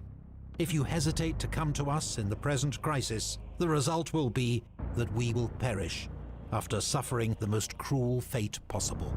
Leverage. Go on. 539 AD. Milan is held by just 300 Roman troops. Only 300? Y'all couldn't have put at least 1,000 in the biggest city? I guess they needed those men, but this isn't going to end well for Milan. And its citizen militia. The Goths have reacted swiftly to its loss, and the city is now besieged by Uraeus, the king's nephew. He is supported by a huge force of Burgundians, sent by Theodebert, king of the Franks, a Goth ally, though how far he can be trusted is anyone's guess. That's what I thought. By winter, Milan is starving. Its people are eating mice and dogs. Belisarius, besieging Urvivento, orders a force to march to the city's aid.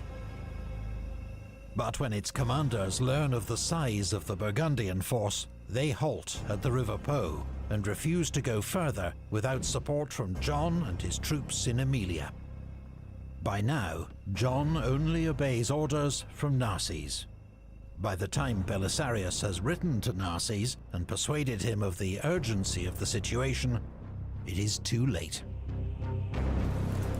Milan fell. The garrison of Milan ignore their commander's plea to die like heroes and negotiate their own surrender, abandoning the civilians to their fate.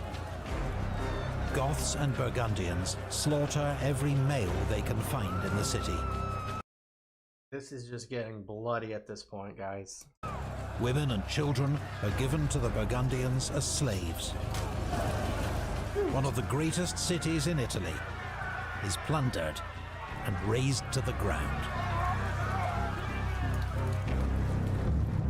Wow. The destruction of Milan is the direct consequence of a fatally divided Roman high command. This is on Justinian, 100%. This is all on Justinian. This is all on Justinian. He is the commander of everyone. Now you have these, you have the subordinates below, like Belisarius, John, Narses. But at the end of the day, there needed to be clear hierarchical structure of this war effort.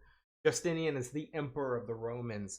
He has not the authority to do anything but protect the kingdom, protect the empire, and he has failed. He has failed. You can say that there are small losses on the inside for Belisarius, Narses for being incompetent in terms of collaboration, but it all goes back to the top. Got to take the blame all the way back to the top, because the final decision was to send Narses there without a clear communication barrier not being created, and they created that. And shocked into action, What did Justinian think? recalls Narses to Constantinople. Good. Belisarius once more has sole, undisputed command Good. in Italy. The northern part of the country has now been ravaged by 2 years of war, in which time no harvests are gathered. Vitiges cannot campaign without supplies and remains in Ravenna. Roman forces can be supplied by sea with grain from Sicily and the south. But in the countryside, Italian peasants begin to starve. Yeah, it's always the people. It's always the civilians that will suffer the most in these times. I will now tell of the appearance they acquired and how they died, for I was an eyewitness. All of them first became lean and pale, for the flesh, lacking nourishment, turned on itself, to use the old expression. As the evil developed, all moisture left them, and the skin became so dry that it resembled leather more than anything else. They changed from a livid to a black color, whereupon they came to resemble burned-up torches. Their faces always wore an expression of amazement and a dreadful sort of insane stare. Procopius estimates that famine claims 50,000 lives in Picenum alone, with bodies left unburied and rumors of cannibalism. Of course there's going to be cannibalism. When King Theodebert himself suddenly leads a great Frankish army into northern Italy, attacking Goths and Romans alike, He don't care. He's agnostic to both sides. He's just like, give me some more territory. finds he has entered a wasteland. His army, unable to find supplies and decimated by disease and dysentery, quickly withdraws back across the Alps. Wow. The war grinds on as Belisarius besieges the Goth strongholds at Faesulae and Auximum. Auximum is impregnable. Only starvation will force the Goths to give up. It'll happen. Skirmishes are fought in the surrounding hills, as each side ambushes the enemy's foraging parties. Belisarius is amazed by the Goths' determination. Eventually, he learns from a prisoner that one of his own men has been passing messages from Vitiges to the garrison, promising help, urging them to hold out a little longer. He's dead. Belisarius arrests the traitor and sends him back to his unit for them to punish as they see fit. They burn him alive in full view of the enemy. Yeah, I knew that was about to happen. The garrisons of Faesulae, then Auximum, are finally starved into surrender. Belisarius grants them both generous terms. Then, with his rear secure, he begins his advance on Ravenna. Reinforcements Oh, you got the Balkan/Dalmatian area fully taken now, so they're coming from the top. Ravenna is going to have to get... It's over. from Dalmatia approach from the north. Ravenna is protected by a lagoon, marshes and shoals along the coast. Parts of its 9-meter-high brick curtain wall can still be seen today, incorporated into later Venetian fortifications. It is strongly held. But the Roman noose is tightening. A vital grain shipment along the Po River is intercepted. A mysterious fire breaks out in the city's granary. The Goth king puts much hope in his nephew Uraeus, approaching with a relief force of 4,000 men. But when the troops learn that their own strongholds have gone over to the Romans, they leave for home. In despair, Vitiges agrees to open negotiations. Imperial envoys arrive from Constantinople, but the treaty... I'm sorry, I have to point this out. And if anyone doesn't know, I'm sorry. This guy is Uncle Rico from Napoleon. He looks just like Uncle Rico from Napoleon. That's all I gotta say. They offer to Vitiges is so generous that Belisarius refuses to sign it, believing he's on the cusp of complete victory. Without Belisarius's endorsement, the Goths also regard the treaty with suspicion. Sidelining King Vitiges, Goth nobles send their own delegation to Belisarius with a secret offer to make him Emperor of the West if he will guarantee their security. Belisarius... That's an interesting offer right there. I wouldn't take it if I were you, though, Belisarius, because you will be undermined immediately if you do. Belisarius swears only that no harm will come to the Goths if they surrender. An oath to rule over the Goths he will swear later, before Vitiges himself. The Goth delegation is satisfied. What man would turn down the offer of a crown? The gates of the city are opened, and Belisarius marches into Ravenna at the head of his troops. He ensures grain arrives in the city quickly.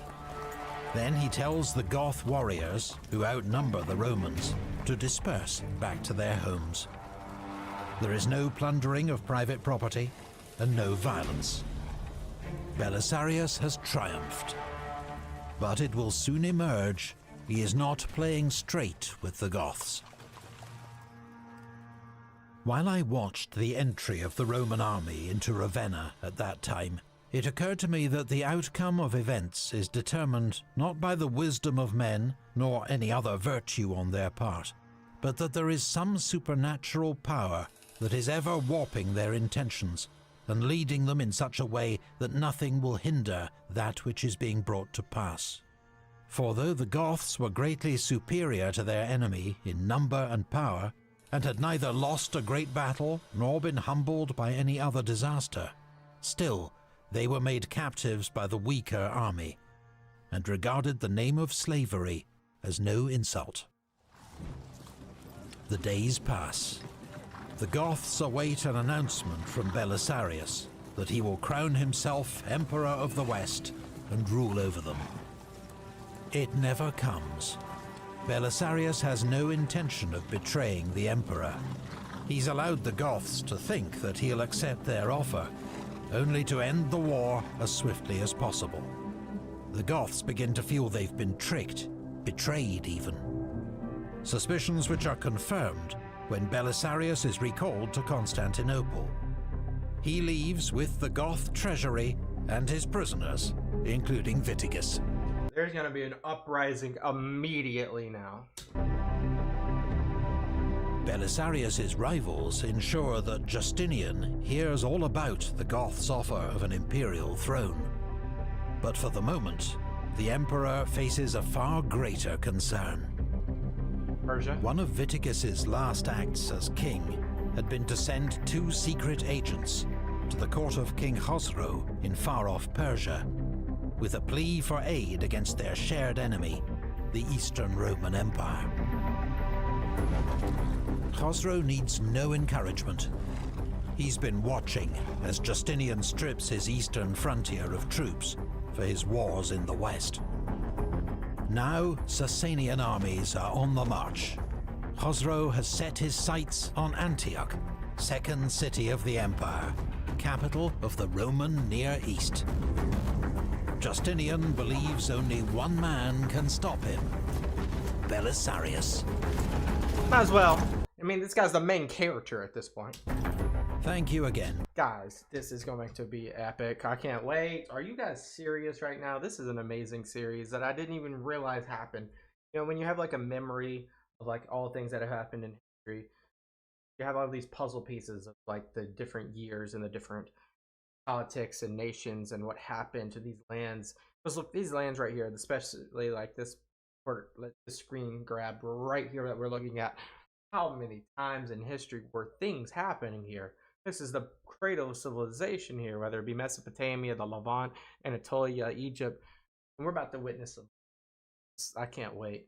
If you love history just like I do, please hit that subscribe button. Offer a video recommendation down below and we will do it. I'm glad that you were here. Let's do it again. I'll see you in the next one. Bye. Welcome back, everyone. We are continuing the Belisarius series. We got Persia. Looks like it's going to be an adversary now. Belisarius and the Eastern Romans.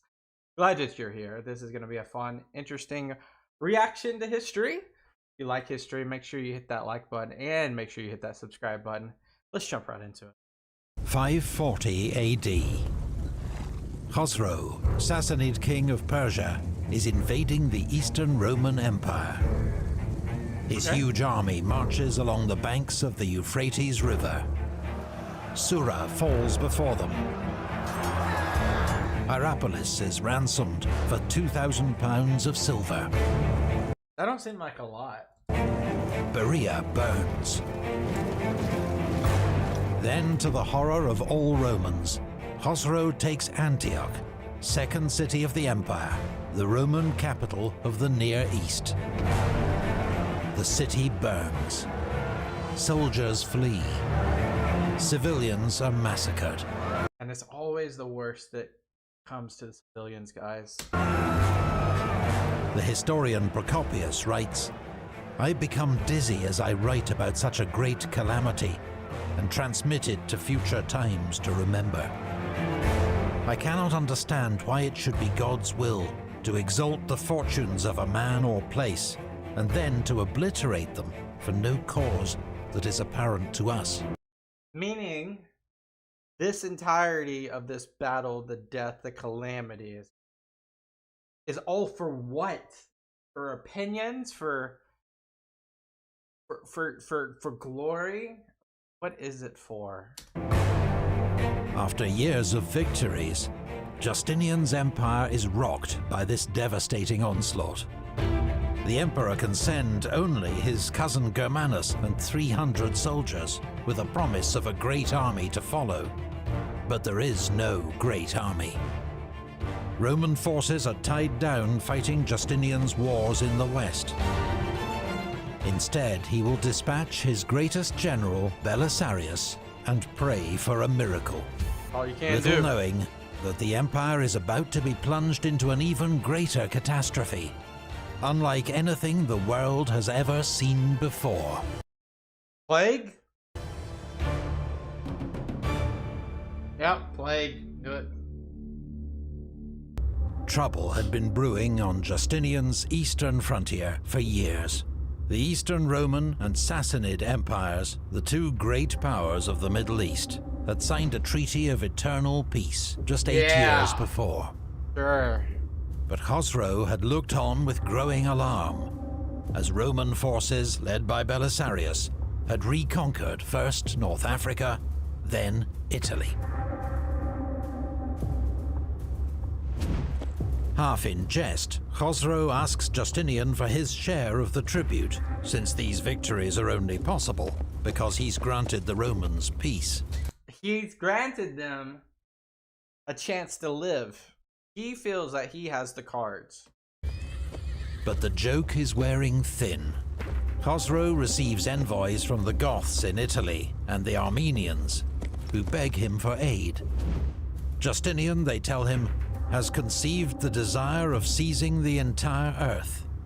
He will march against the Persians with those he has already enslaved, respecting neither the name of friendship nor any of his sworn promises.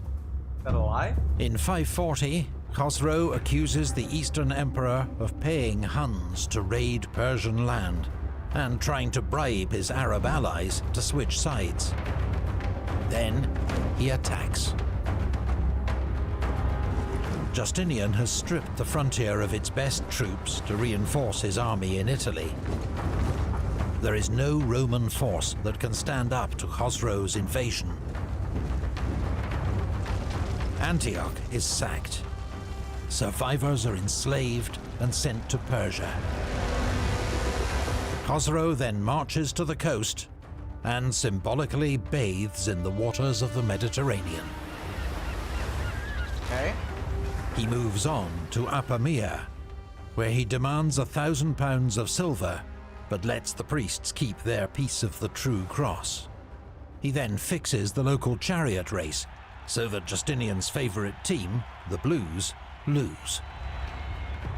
Justinian agrees to pay Khosrow 5,000 pounds of gold, with 500 more to be paid annually, in exchange for a truce. Satisfied, Khosrow sets off for home. However, he does not let the truce prevent him from extorting several more payments en route. Wow. It is the Eastern Roman Empire's greatest military humiliation in 3 centuries. We haven't even seen strategy yet, how they're going to get their get back now. Everyone was talking about Belisarius. He was credited with 2 victories such as never before fallen to the lot of one man. He had brought 2 kings captive to Constantinople, and beyond all expectation had made Roman spoils of the nations and wealth of Geseric and Theodoric. In the Eastern Roman capital, Belisarius has been welcomed back from Italy as a hero. He and his entourage draw admiring crowds wherever they go. But he does not have long to enjoy his success. Going to the east! In early 541, Justinian sends Belisarius east to take command of Roman forces in Syria and ensure there is no repeat of the previous year's disaster.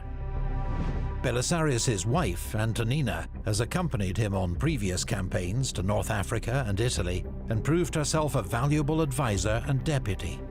But this time, she remains in Constantinople to advise her friend and patron, Empress Theodora. I wonder why there's a change here. Less confidence? Is there more need for her to be back home? Belisarius gathers all available forces at Dara, site of his great victory 11 years before. He has his own household troops, the elite Bucellari, Ostrogoths who've joined him in Italy, Rome's Hassanid Arab allies, led by Al-Harith, and several thousand Limitani, the empire's frontier troops. Procopius does not tell us the size of these forces, so we can only make educated guesses based on circumstantial evidence. Local Roman forces are shaken by the events of the previous year. Belisarius spends several weeks reorganizing these men, re-equipping them, and rebuilding their shattered morale. When Belisarius learns that Khosrow and the main Persian army are far away in the north, campaigning in Lazica, he decides to go on the offensive and targets the Persian city of Nisibis. This fortified frontier city is too strong to assault directly, but Belisarius hopes the garrison can be lured out and defeated in battle, allowing his troops to rush into the city, mingled with the retreating enemy. Belisarius camps 5 miles from Nisibis, close enough to tempt the Persians to attack, but far enough that they can't easily retreat back to the city. But one Roman commander, Peter, camps far too close. Damn it, Peter! Worse, he ignores Belisarius's warning to be on high alert at noon, when the Persians are most likely to strike. The Persian commander, Nabidis, spots this isolated Roman force and attacks. Debate? Peter immediately sends a rider to Belisarius calling for aid. But Belisarius and the rest of the army have already seen what's happening and are on their way. Okay. Before they can reach Peter, his force is hit by the Persian cavalry.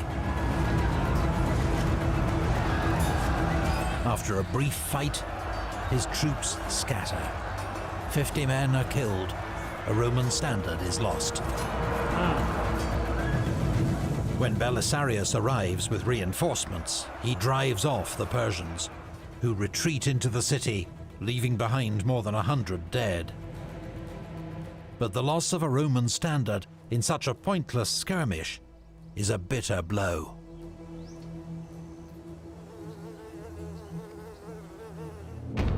Belisarius marches on to the Persian fort at Caesarion. His first attack is repelled. He digs in for a siege, while ordering Al-Harith's Arabs and 1,200 Bukhari to cross the Tigris River and raid deep into Assyria. It has been many years since the Romans have raided this far into Persian territory. There is little resistance and much plunder.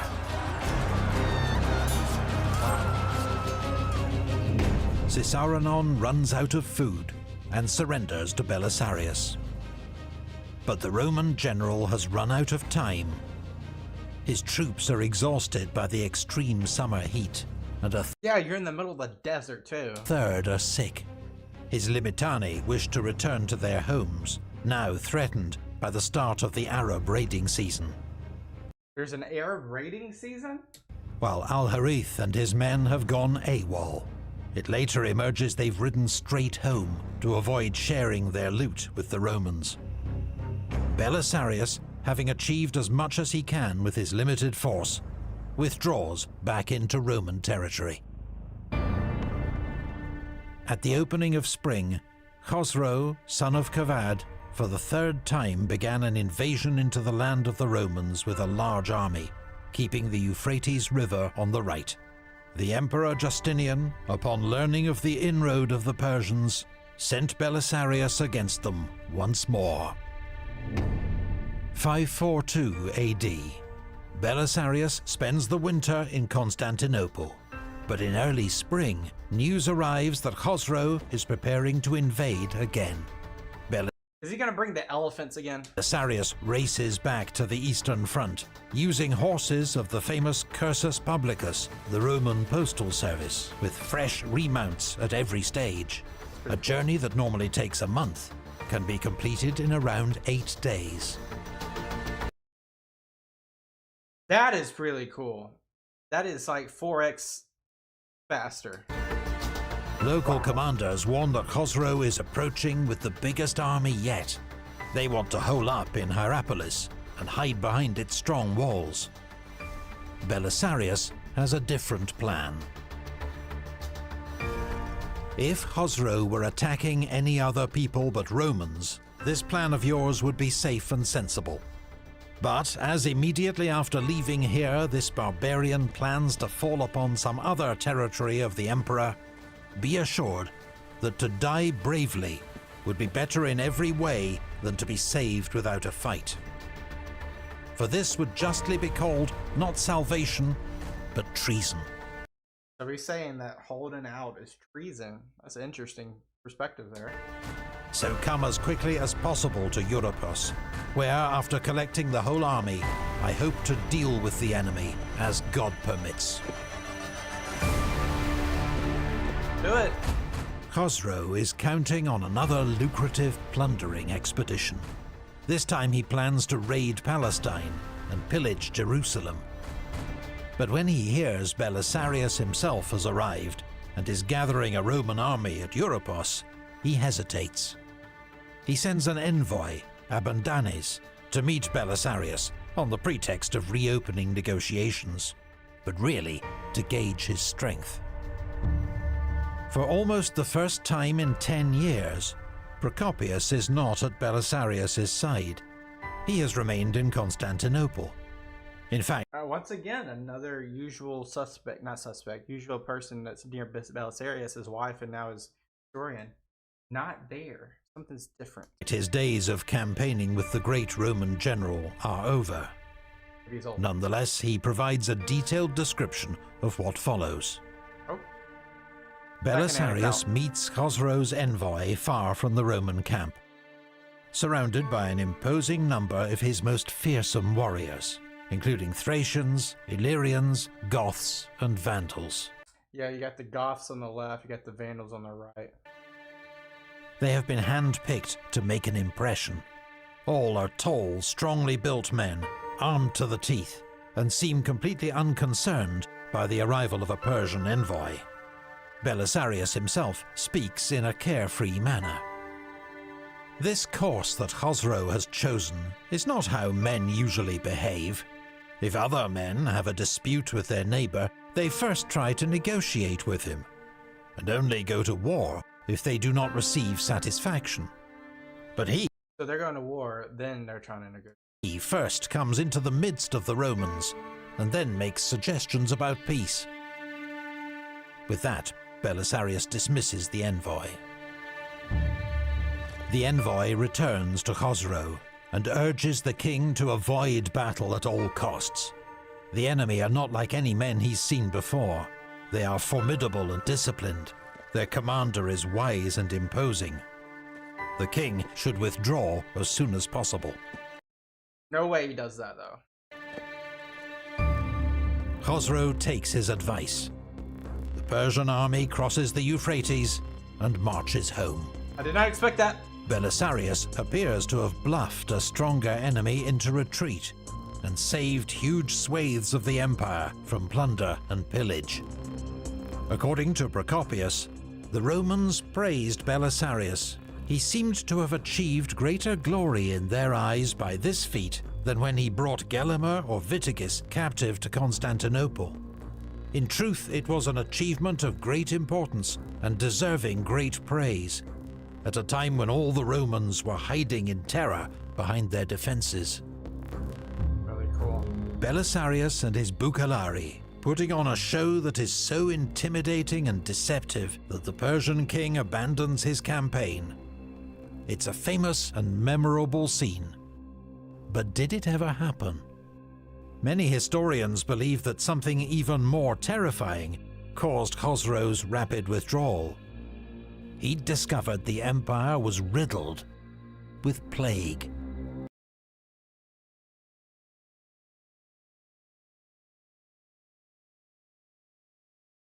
Didn't think that was coming, did I? Did you guys think that was coming? I knew the title of the video, but wow. During these times, there was a pestilence, which came close to wiping out the whole of mankind. Now, in the case of all other scourges sent from heaven, some explanation or cause might be given by daring men. But for this calamity, it is quite impossible either to express in words or to conceive in thought any explanation, except, indeed, to refer it to God. The 6th century world is full of strange and mysterious phenomena. Sometimes even a highly educated man like Procopius can only record his observations and trust in God. Of the year 536, he wrote, "It came about during this year that a most dread portent took place. The whole year the sun gave forth its light without brightness, like the moon, and it seemed much like an eclipse, for its beams were not clear, nor like those it usually makes. From the time when this thing happened, men were free neither from war, nor pestilence, nor any other thing that brings death." Ooh, volcano exploded, the ash covered the ozone layer, allowing not enough heat down. The crops failed because of lower centigrades across the world. And then plague on top of that. Experts now believe Procopius was observing the atmospheric aftermath of a massive volcanic eruption. Yep. In fact, a cluster of volcanic activity around this date would help to trigger what's become known as the Late Antique Little Ice Age. Its impact is impossible to measure, but it may have contributed to food shortages and worsened the famine that Procopius witnessed in Italy. Such shortages made the population weaker and more vulnerable to what came next. It originated among the Egyptians who live in Pelusium, From there it branched out in two directions. The first moving to Alexandria and then the rest of Egypt. The second coming to the Palestinians, who lived by the border of Egypt. Plague is first recorded in the Nile Delta in 541. It spreads across Egypt and into coastal Palestine. In spring 542, it reaches the imperial capital, Constantinople. It spreads rapidly across the empire. In 543, plague reaches Persian-ruled Armenia and the Kingdom of the Franks. Recently, plague victims have even been identified in Anglo-Saxon England. Procopius is in Constantinople when the plague strikes with full, terrifying force. Boils? They fell ill in the following way. Suddenly they became feverish. Some of them when they rose from sleep, others while they walked about or doing any small thing. The body did not change color or become warm like a regular fever, nor did it burn up. Rather, at first, the fever was so mild that it gave no cause for alarm, either to victims or the doctors who treated them. But then on the same day or the next, a bubonic swelling appeared. This happened around the groin, also inside the armpit, sometimes by the ears or the thigh. Sweat glands. Some victims, Procopius writes, fall into a coma-like state, unable to feed or care for themselves. Comatose. Others are seized by madness, shouting wildly and running into the streets. Some died immediately, others after many days. In some cases, the body blossomed with dark pustules about the size of a lentil. These people did not survive a single day. They all died immediately. Many others suddenly began to vomit blood and perished immediately. I must also state that the most eminent doctors predicted that many would die who shortly afterwards were unexpectedly free of all sickness. I mean, medicine was nothing compared to today, so this was more or less like an act of God to them. They also claimed that many would survive who were destined to perish almost immediately. Thus, there was no cause behind this disease that any human reason could grasp. For in all cases, the outcome made little sense. DNA analysis of human remains from this and later pandemics has identified the cause of this terrifying disease, a deadly bacterium called Yersinia pestis. Procopius is at the center of the world's first bubonic plague pandemic. The second, 8 centuries later, is known as the Black Death. The peak of the pandemic lasts 3 months. On the very worst days, the death toll in Constantinople alone may be as high as 10,000. Between a third and half the city's population perish. Entire households are wiped out. The city's graveyards overflow, and corpses are crammed into city watchtowers. Life just isn't worth living at that point. What I mean by that is, like, can you imagine your family, your neighbors, people you've known your whole life, gone, without a reason, without a trace? Everything feels hollow. It was not easy in those times to see anyone out and about, for all were holed up in their homes. If you happened to chance upon someone going out, he was carrying one of the dead. All work came to a standstill. And we think the thing that we just went through was bad. Oh. The plague hits the empire's great cities hardest, but the pestilence also reaches deep into the countryside. Then Emperor Justinian himself falls sick. News soon reaches the army in Syria. There are even rumors that the emperor is already dead. Belisarius and his generals discuss the situation, but we have no reliable information on what is said or by whom. Justinian has no children. The succession will be an uncertain and dangerous time. Their own role may be decisive. They may even discuss who among them is best placed to succeed the emperor. Unexpectedly, Justinian makes a full recovery. But Empress Theodora has learned of the generals meeting in Syria. Her informers tell her that Belisarius and another general, Buzes, had said they would not support any new emperor proclaimed in Constantinople. Theodora regards these words as treason, a clear sign they will turn against her if her husband should die. Oh my god. That's not what they meant. She's making it all about herself. I don't think that's what they meant. They meant that during these uncertain times, they're not just going to accept something. They're going to have something a little bit more conservative happen. Like maybe a council to elect. She's just trying to make it all about herself right there. Belisarius and Buzes are summoned to Constantinople for questioning.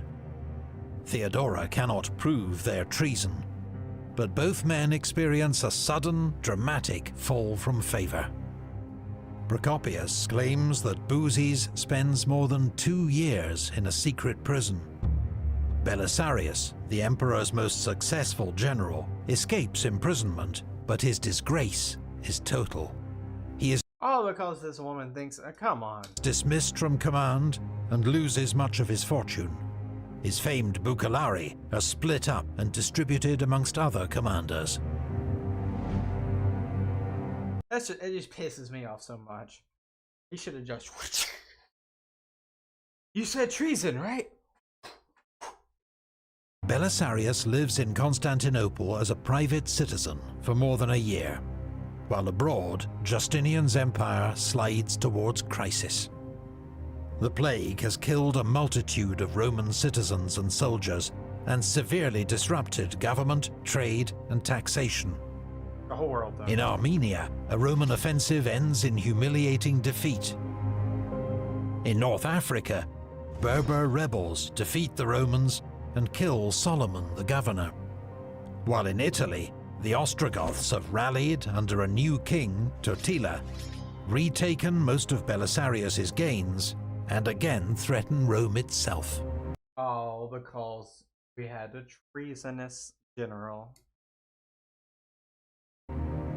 Justinian is desperate for a general who can take command in Italy and turn the tide of war.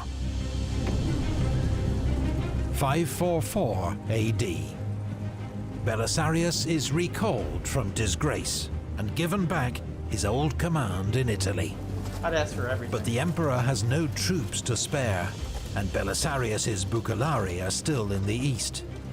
This time he will have only 4,000 recruits that he must hire and equip himself to reinforce the demoralized army in Italy. And in Totila, he faces a far more dangerous adversary than before.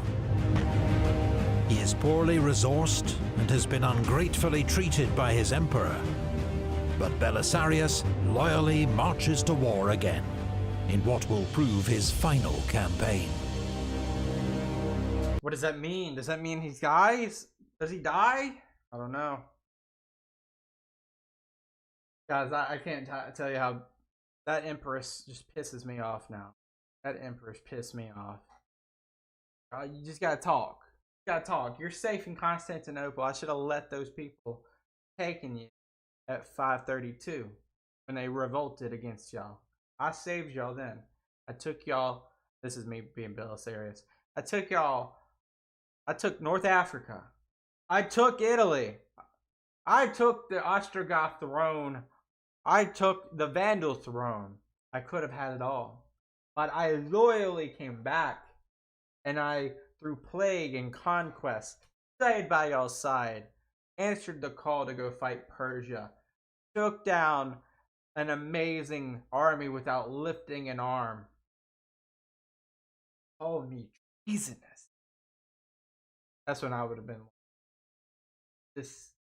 So it's treason then. who would oppose me? He could have done that. I mean, who could have done that? He has enough support. We've seen it time and time again. Time and time again. All it takes is an army and the crown will fall. You don't think the Ukulari plus some hired men, 10,000, he could have traveled 10,000 men and sent them to Constantinople. No one was going to stop him. He would have been king, emperor, but he didn't do that. What an honorable guy. What an honorable guy. He could have. Appreciate you guys watching. We got one more video of Belisarius. About to go back to Italy. I hope that you'll make that video for me. I'll see you there. Make sure you hit that subscribe button. Peace out. Bye-bye. Welcome back, everyone. We got the last battle. Let's jump right into it. We got no time to waste. Lego. 544 AD. Eastern Roman General Flavius Belisarius and 4,000 troops have arrived at Salona, poised to cross the Adriatic to Italy. 4 years have passed since Belisarius' great victory over the Ostrogoths. But in his absence, the Eastern Roman position in Italy has collapsed. After several coups and assassinations, the Goths have chosen a new king to lead them. A brilliant warrior who is also wise and active. His name is Totila. Tortilla. While Emperor Justinian had been distracted by the war in the east and ravages of plague, Totila had attacked. He swept to victory against a demoralized Roman army that had been left without pay or supplies and led by corrupt, squabbling generals. Many Romans chose to switch sides rather than fight. Much of what Belisarius had achieved in 4 years of campaigning is undone. Only Rome and a few other cities and ports are still in Roman hands. Belisarius, veteran of great Roman victories against Persians, Vandals, and Ostrogoths, will face his toughest campaign yet. A struggle once more for Italy, against the odds, and against a formidable enemy. The last battle. We just got it. Once again, guys, Belisarius is like probably one of the coolest guys I've ever seen, just because of his unwavering loyalty to being the general, the call of needs. It's like a superhero. Belisarius seems to face an impossible task. With just 4,000 inexperienced troops, he cannot risk facing the Goth king Totila in battle. For the time being, he must remain on the defensive. He has an early success when he is able to relieve and resupply the garrison of Dryas, which had been on the point of surrender. Then he moves his force up by sea to Ravenna. But Belisarius finds that every move he makes in Italy to reinforce a garrison or extend Roman control is hamstrung by a lack of troops, supplies, and money. I mean, you would think that, but then the plague and everything, it's just not to his advantage. He sends his old rival, John, nephew of Vitalian, back to Constantinople with an urgent appeal to the emperor. You're gonna trust this guy?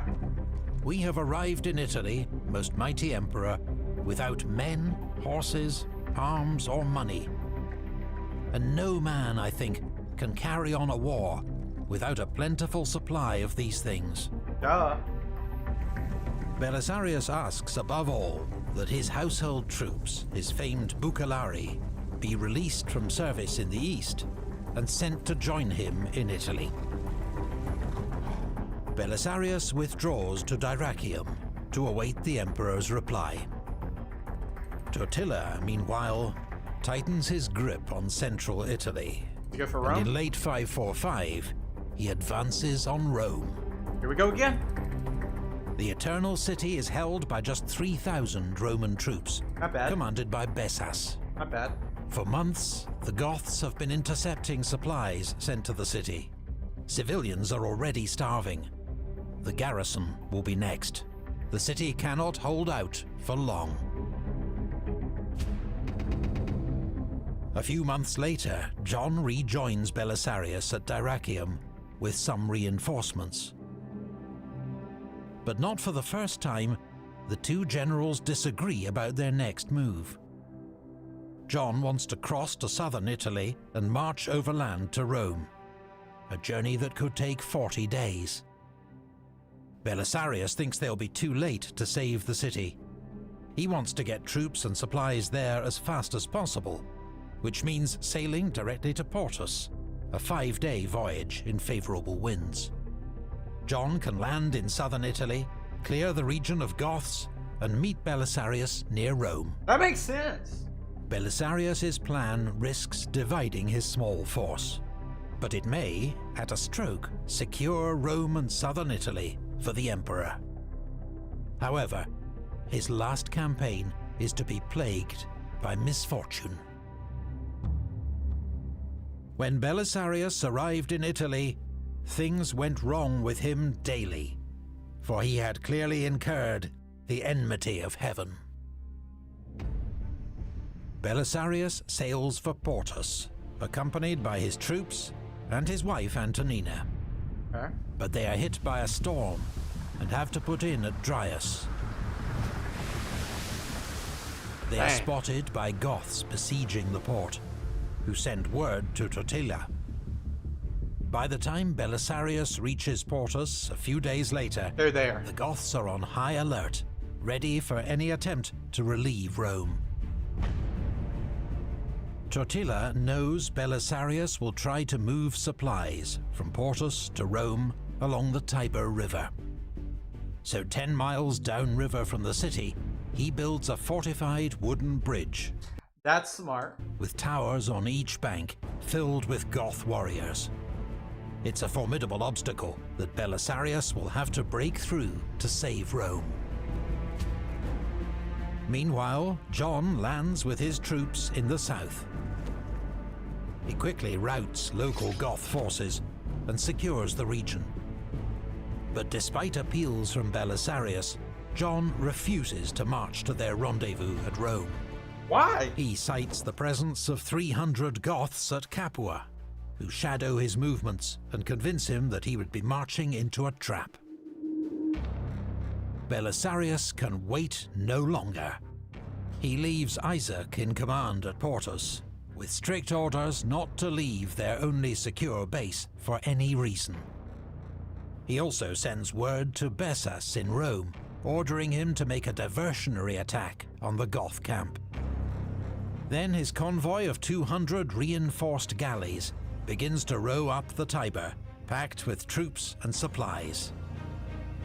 An infantry force supports them on the right bank. After clearing an iron That's a cool shot. chain that lay across the river, they reach Totila's fortified bridge.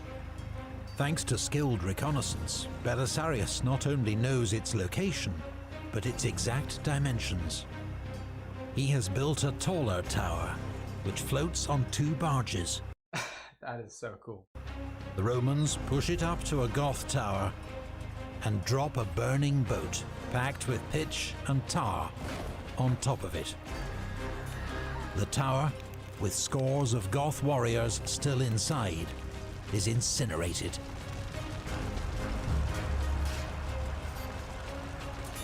Wow. Goths now race from their camp to join the battle and throw back Belisarius's river assault. Heavy fighting breaks out around the wreckage of the bridge. But there is no sign of the diversionary raid by the garrison of Rome. Bessas, it will emerge, has decided not to risk his own men. Yeah. Belisarius's troops gain the upper hand and start to dismantle the bridge. But then a messenger arrives with news that the Goths have captured Isaac, left in command at Portus. Had we let that happen? Belisarius, for once, seems to lose his usual cool head. He assumes Portus has been captured, along with his wife and the army's only refuge. Goes back. Without waiting for more information, he turns his entire force around to launch an immediate attack to retake Portus. Oh no. But when Belisarius gets there, he discovers that Portus is quite safe. Despite his orders to stay put, Isaac had been captured leading a reckless attack on the Goths in pursuit of glory. Now, The messenger couldn't have left that in the details. crucial moments have been lost. Oh no. The Goths are reinforcing their position. To renew the attack would be futile. Get on the boat. Belisarius' attempt to save Rome has failed. He is overcome with despair. Then he falls sick with fever and comes close to death. 10 years after Rome fell to Belisarius, the city falls to Totila, its gates opened by starving Roman troops. Procopius records that just 26 soldiers and 60 civilians are slain, before Totila orders his men to stop the killing. Within Rome, the Goths find just a few hundred civilians, hungry and destitute, sheltering amid the monuments and temples of what had been the world's greatest city. Where did everyone go? They leave? Rome is a ghost town. That's insane to me. Totila decides to raze it to the ground and begins demolishing the city walls. When Belisarius hears of this, he writes to the Goth king. Among all cities under the sun, Rome is agreed to be the greatest and most noteworthy. Any insult to these monuments would rightly be considered a great crime against the whole of humanity.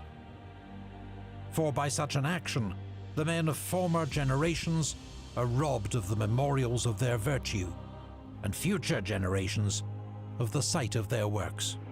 What will he say to this? Belisarius adds that if the Romans win this war, they'll show no mercy to the man who leveled Rome.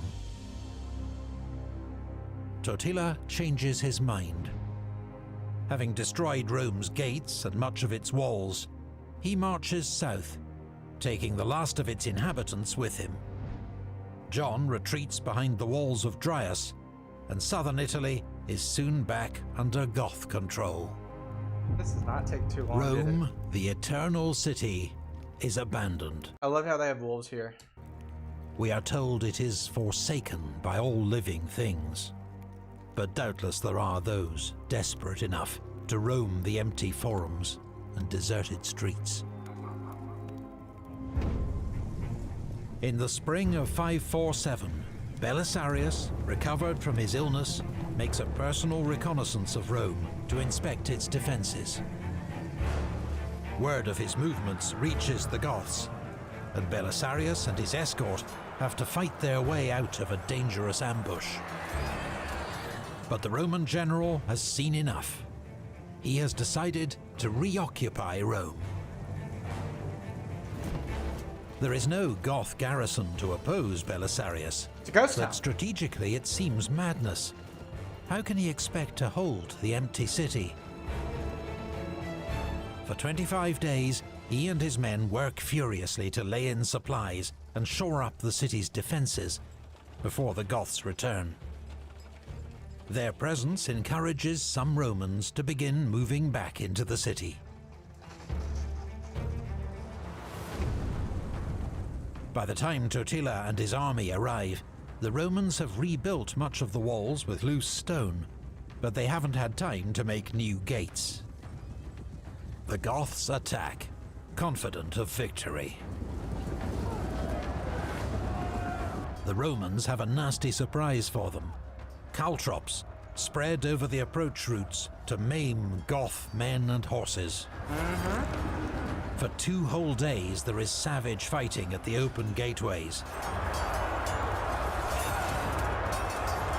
But Belisarius' men stubbornly hold their positions. A lot easier to be on the defensive. A few days later, the Goths prepare to launch another attack. This time, the Romans are so confident, they come out of the city and fight the enemy in the open. Totila's own standard-bearer is cut down. The Goths are routed. That's not what I expected. Totila harangued by his own men for neither destroying Rome when he had the chance, nor garrisoning it, withdraws to Tivoli. At last, Roman fortunes seem to be on the rise. There's more good news when Emperor Justinian decides to send Belisarius more reinforcements, around 2,500 men. Yeah, that works. Belisarius is ordered to link up with them at Tarentum, before re-establishing control of southern Italy. He sails from Portus with 900 picked men. But once more, ill winds force him off course, and he has to land at Crotone, a hostile shore. Despite their experience, his cavalry fail to set sentries while out foraging for supplies, and a large force of Goth cavalry takes them by surprise. The Romans are outnumbered 4 to 1. Many of Belisarius's best men fall in the fighting. The rest of his force hurriedly re-embarks and sails for Sicily. It's a humiliating withdrawal for Belisarius, a general who's conquered nearly all before him. You would think that they would have more men to send to this, like, eternal land that they want to conquer. Now chased out of Italy by a small band of barbarians. Belisarius's wife, Antonina, has been by his side throughout the campaign. Now she returns to Constantinople.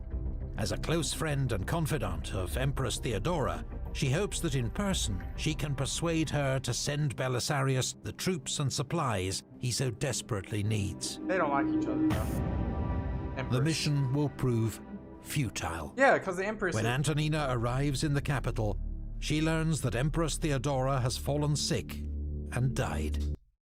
Aww. At this point in the war, the barbarians became unquestionably masters of the whole West. Though the Romans had been at first decisively victorious in the Gothic War, as I have previously recounted, the result for them was that they had not only spent money and lives in huge amounts, and to no advantage, but they had also lost Italy. Belisarius's second Italian campaign ends in frustration and failure. In January 549, he is recalled to Constantinople. Again? Allegedly at the request of his wife Antonina. Okay. Soon after he leaves, the Goths finally take Perugia. The next year, they take Rome. Goth fleets begin to raid Sicily and Dalmatia. It's just not gonna look good. It's just so much harder to take something back. But Justinian continues to ignore Totila's offers of a generous peace, because he has, at last, assembled an army big enough to take the war to the Goths. He awards command not to Belisarius, but to his old rival, Narses the eunuch, chamberlain of the palace. Narses leads the army into Italy in 552. Here comes Narses. He decides to act fast and force a decisive battle against Totila at the first opportunity. He gets his wish at Busta Gallorum. Totila risks everything on a massed cavalry charge against the Roman center. He is met with a storm of arrows. It is a debacle. Totila himself is among scores of Goth lords who perish. Really? Goth military power in Italy is broken. All it took. Why couldn't we send that 20,000 earlier?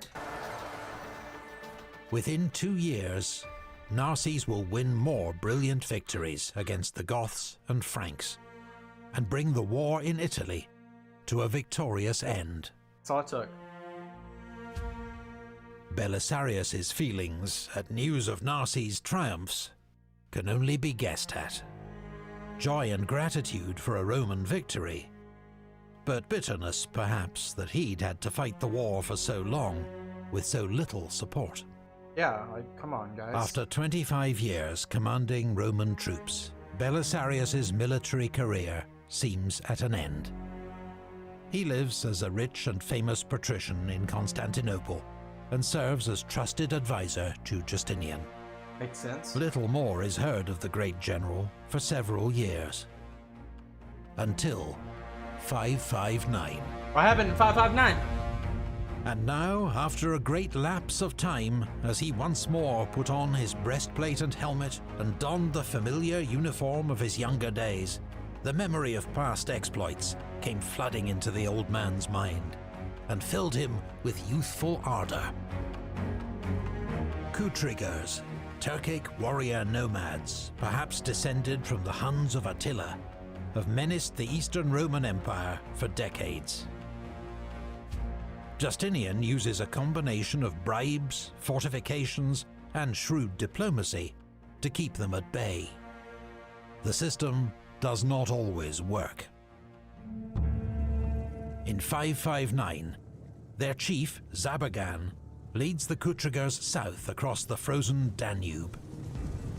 They split into 3 groups. Zabagan himself leads 7,000 men towards Constantinople. They bypass the outer fortifications, the long walls, which are crumbling and undefended. There are hardly any troops in Constantinople, and as the Intriguers draw near, panic spreads. Justinian knows there is one man in the city he can rely on. The superhero. He summons Belisarius and orders him to take charge of the city's defense. There he goes again. The great general, now almost 60, gathers 300 veterans and a crowd of citizen volunteers and marches out to face the enemy. That doesn't seem like such good odds. He sets an ambush for the advance party of 2,000 Intriguers. When they've entered the trap, his veterans attack from both flanks, hurling javelins. Then Belisarius leads forward his main force in a head-on charge. His men scream and roar to terrify the enemy. Horses drag branches to stir up dust and hide their numbers. The Intriguers are hemmed in, attacked from all sides, unsure of the enemy's strength. They panic and flee. That's the only chance they had. In the words of the historian Agathias, the Romans followed them in an orderly and disciplined pursuit, making short work of all they could lay their hands on. The barbarians were slaughtered in great numbers as they galloped away, without even turning round to look back. Belisarius has won yet another famous victory. Yet 3 years later, after a failed assassination plot against the emperor, he finds himself in disgrace once more. Under interrogation, the conspirators name members of his household, who in turn implicate Belisarius himself. After all It's this flimsy time. evidence, but Belisarius is persona non grata for 7 months, before Justinian restores his honors. This incident spawns a medieval legend that, as punishment, Justinian had Belisarius blinded, and he became a beggar at the gates of Constantinople. That's insane. The story was a favorite of 18th century neoclassicists, with its dramatic themes of tyranny, injustice, and charity.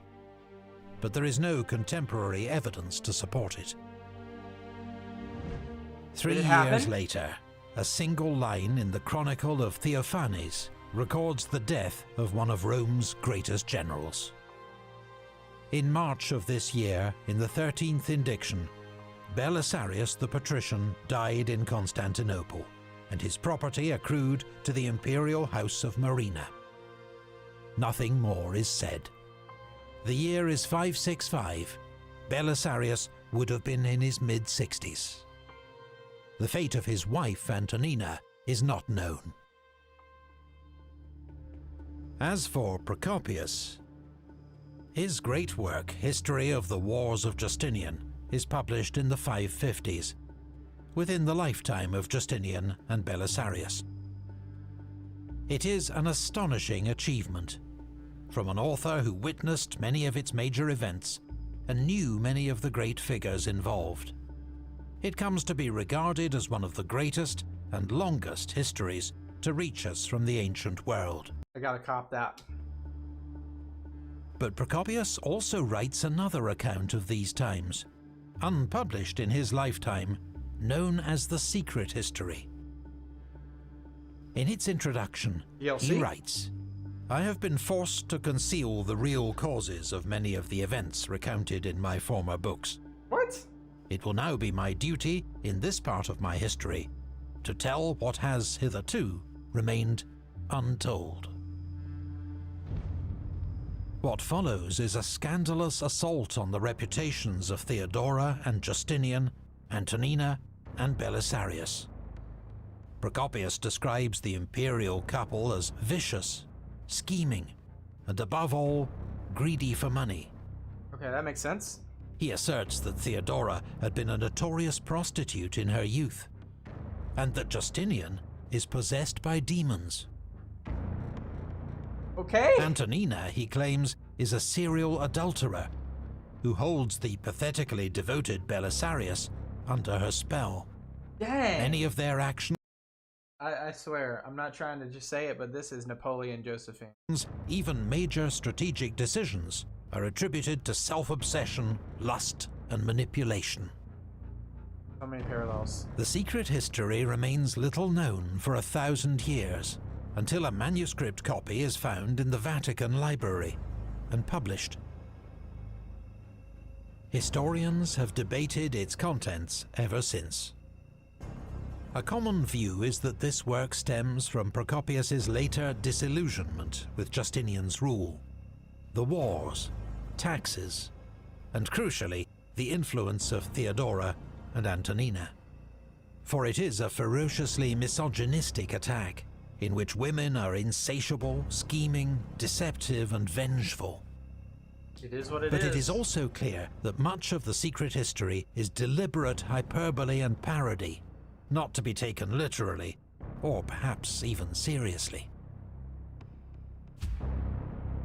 Emperor Justinian died 8 months after Belisarius, in 565. In such an age, to reign 38 years and die in bed aged 83 pretty good. was itself an astonishing achievement. That's pretty good for an emperor. His funeral, an event of stunning magnificence, saw him laid to rest in a golden tomb within the Church of the Holy Apostles in Constantinople. He left a Roman Empire that stretched from the Caucasus to the coast of Spain, from the Alps to the Atlas Mountains. These conquests came at a vast cost in lives, treasure, and human suffering. Nor could they be sustained. 3 years after Justinian's death, the Lombards fell upon Italy, conquering most of the peninsula. We saw that coming. In the 7th century, Avars and Persians advanced to the walls of Constantinople, before the tidal wave of Muslim Arab conquest swept away much of the empire. The Caliphate. It has been argued that Justinian's costly wars left the Eastern Roman Empire exhausted, unable to resist these new threats. But recent assessments place more emphasis on the blunders of his successors. Justinian had been immensely fortunate to be served by one of the great generals of Roman history, even though he did not always repay his loyalty. In all his commands, Belisarius distinguished himself as loyal, intelligent, humane, and decisive. He was a skilled tactician who defied the odds at Dara. He waged a hearts and mind campaign to retake North Africa almost without loss. He liberated Rome and held it in 2 desperate sieges. He has been called the last Roman. Pretty good The title. empire would see few generals of his stature again. It's gotta be top 3 all time, right? For Eastern Roman or Roman in general. Big thanks. What? We gotta recap this, guys. But yeah, that's good. Before this takes place, we have the. By the way, if you guys want to see how this happens, we have playlists of the early Muslim expansion, 3 different seasons. Go check that out.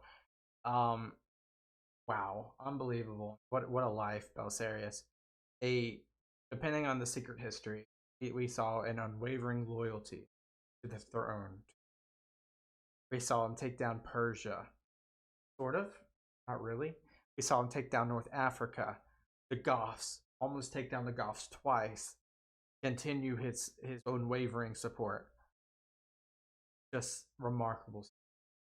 I've said so much before in the other videos, so much else to say. Thank you guys for this recommendation. On to the next series. I appreciate you. Have a great week. Out. Bye bye.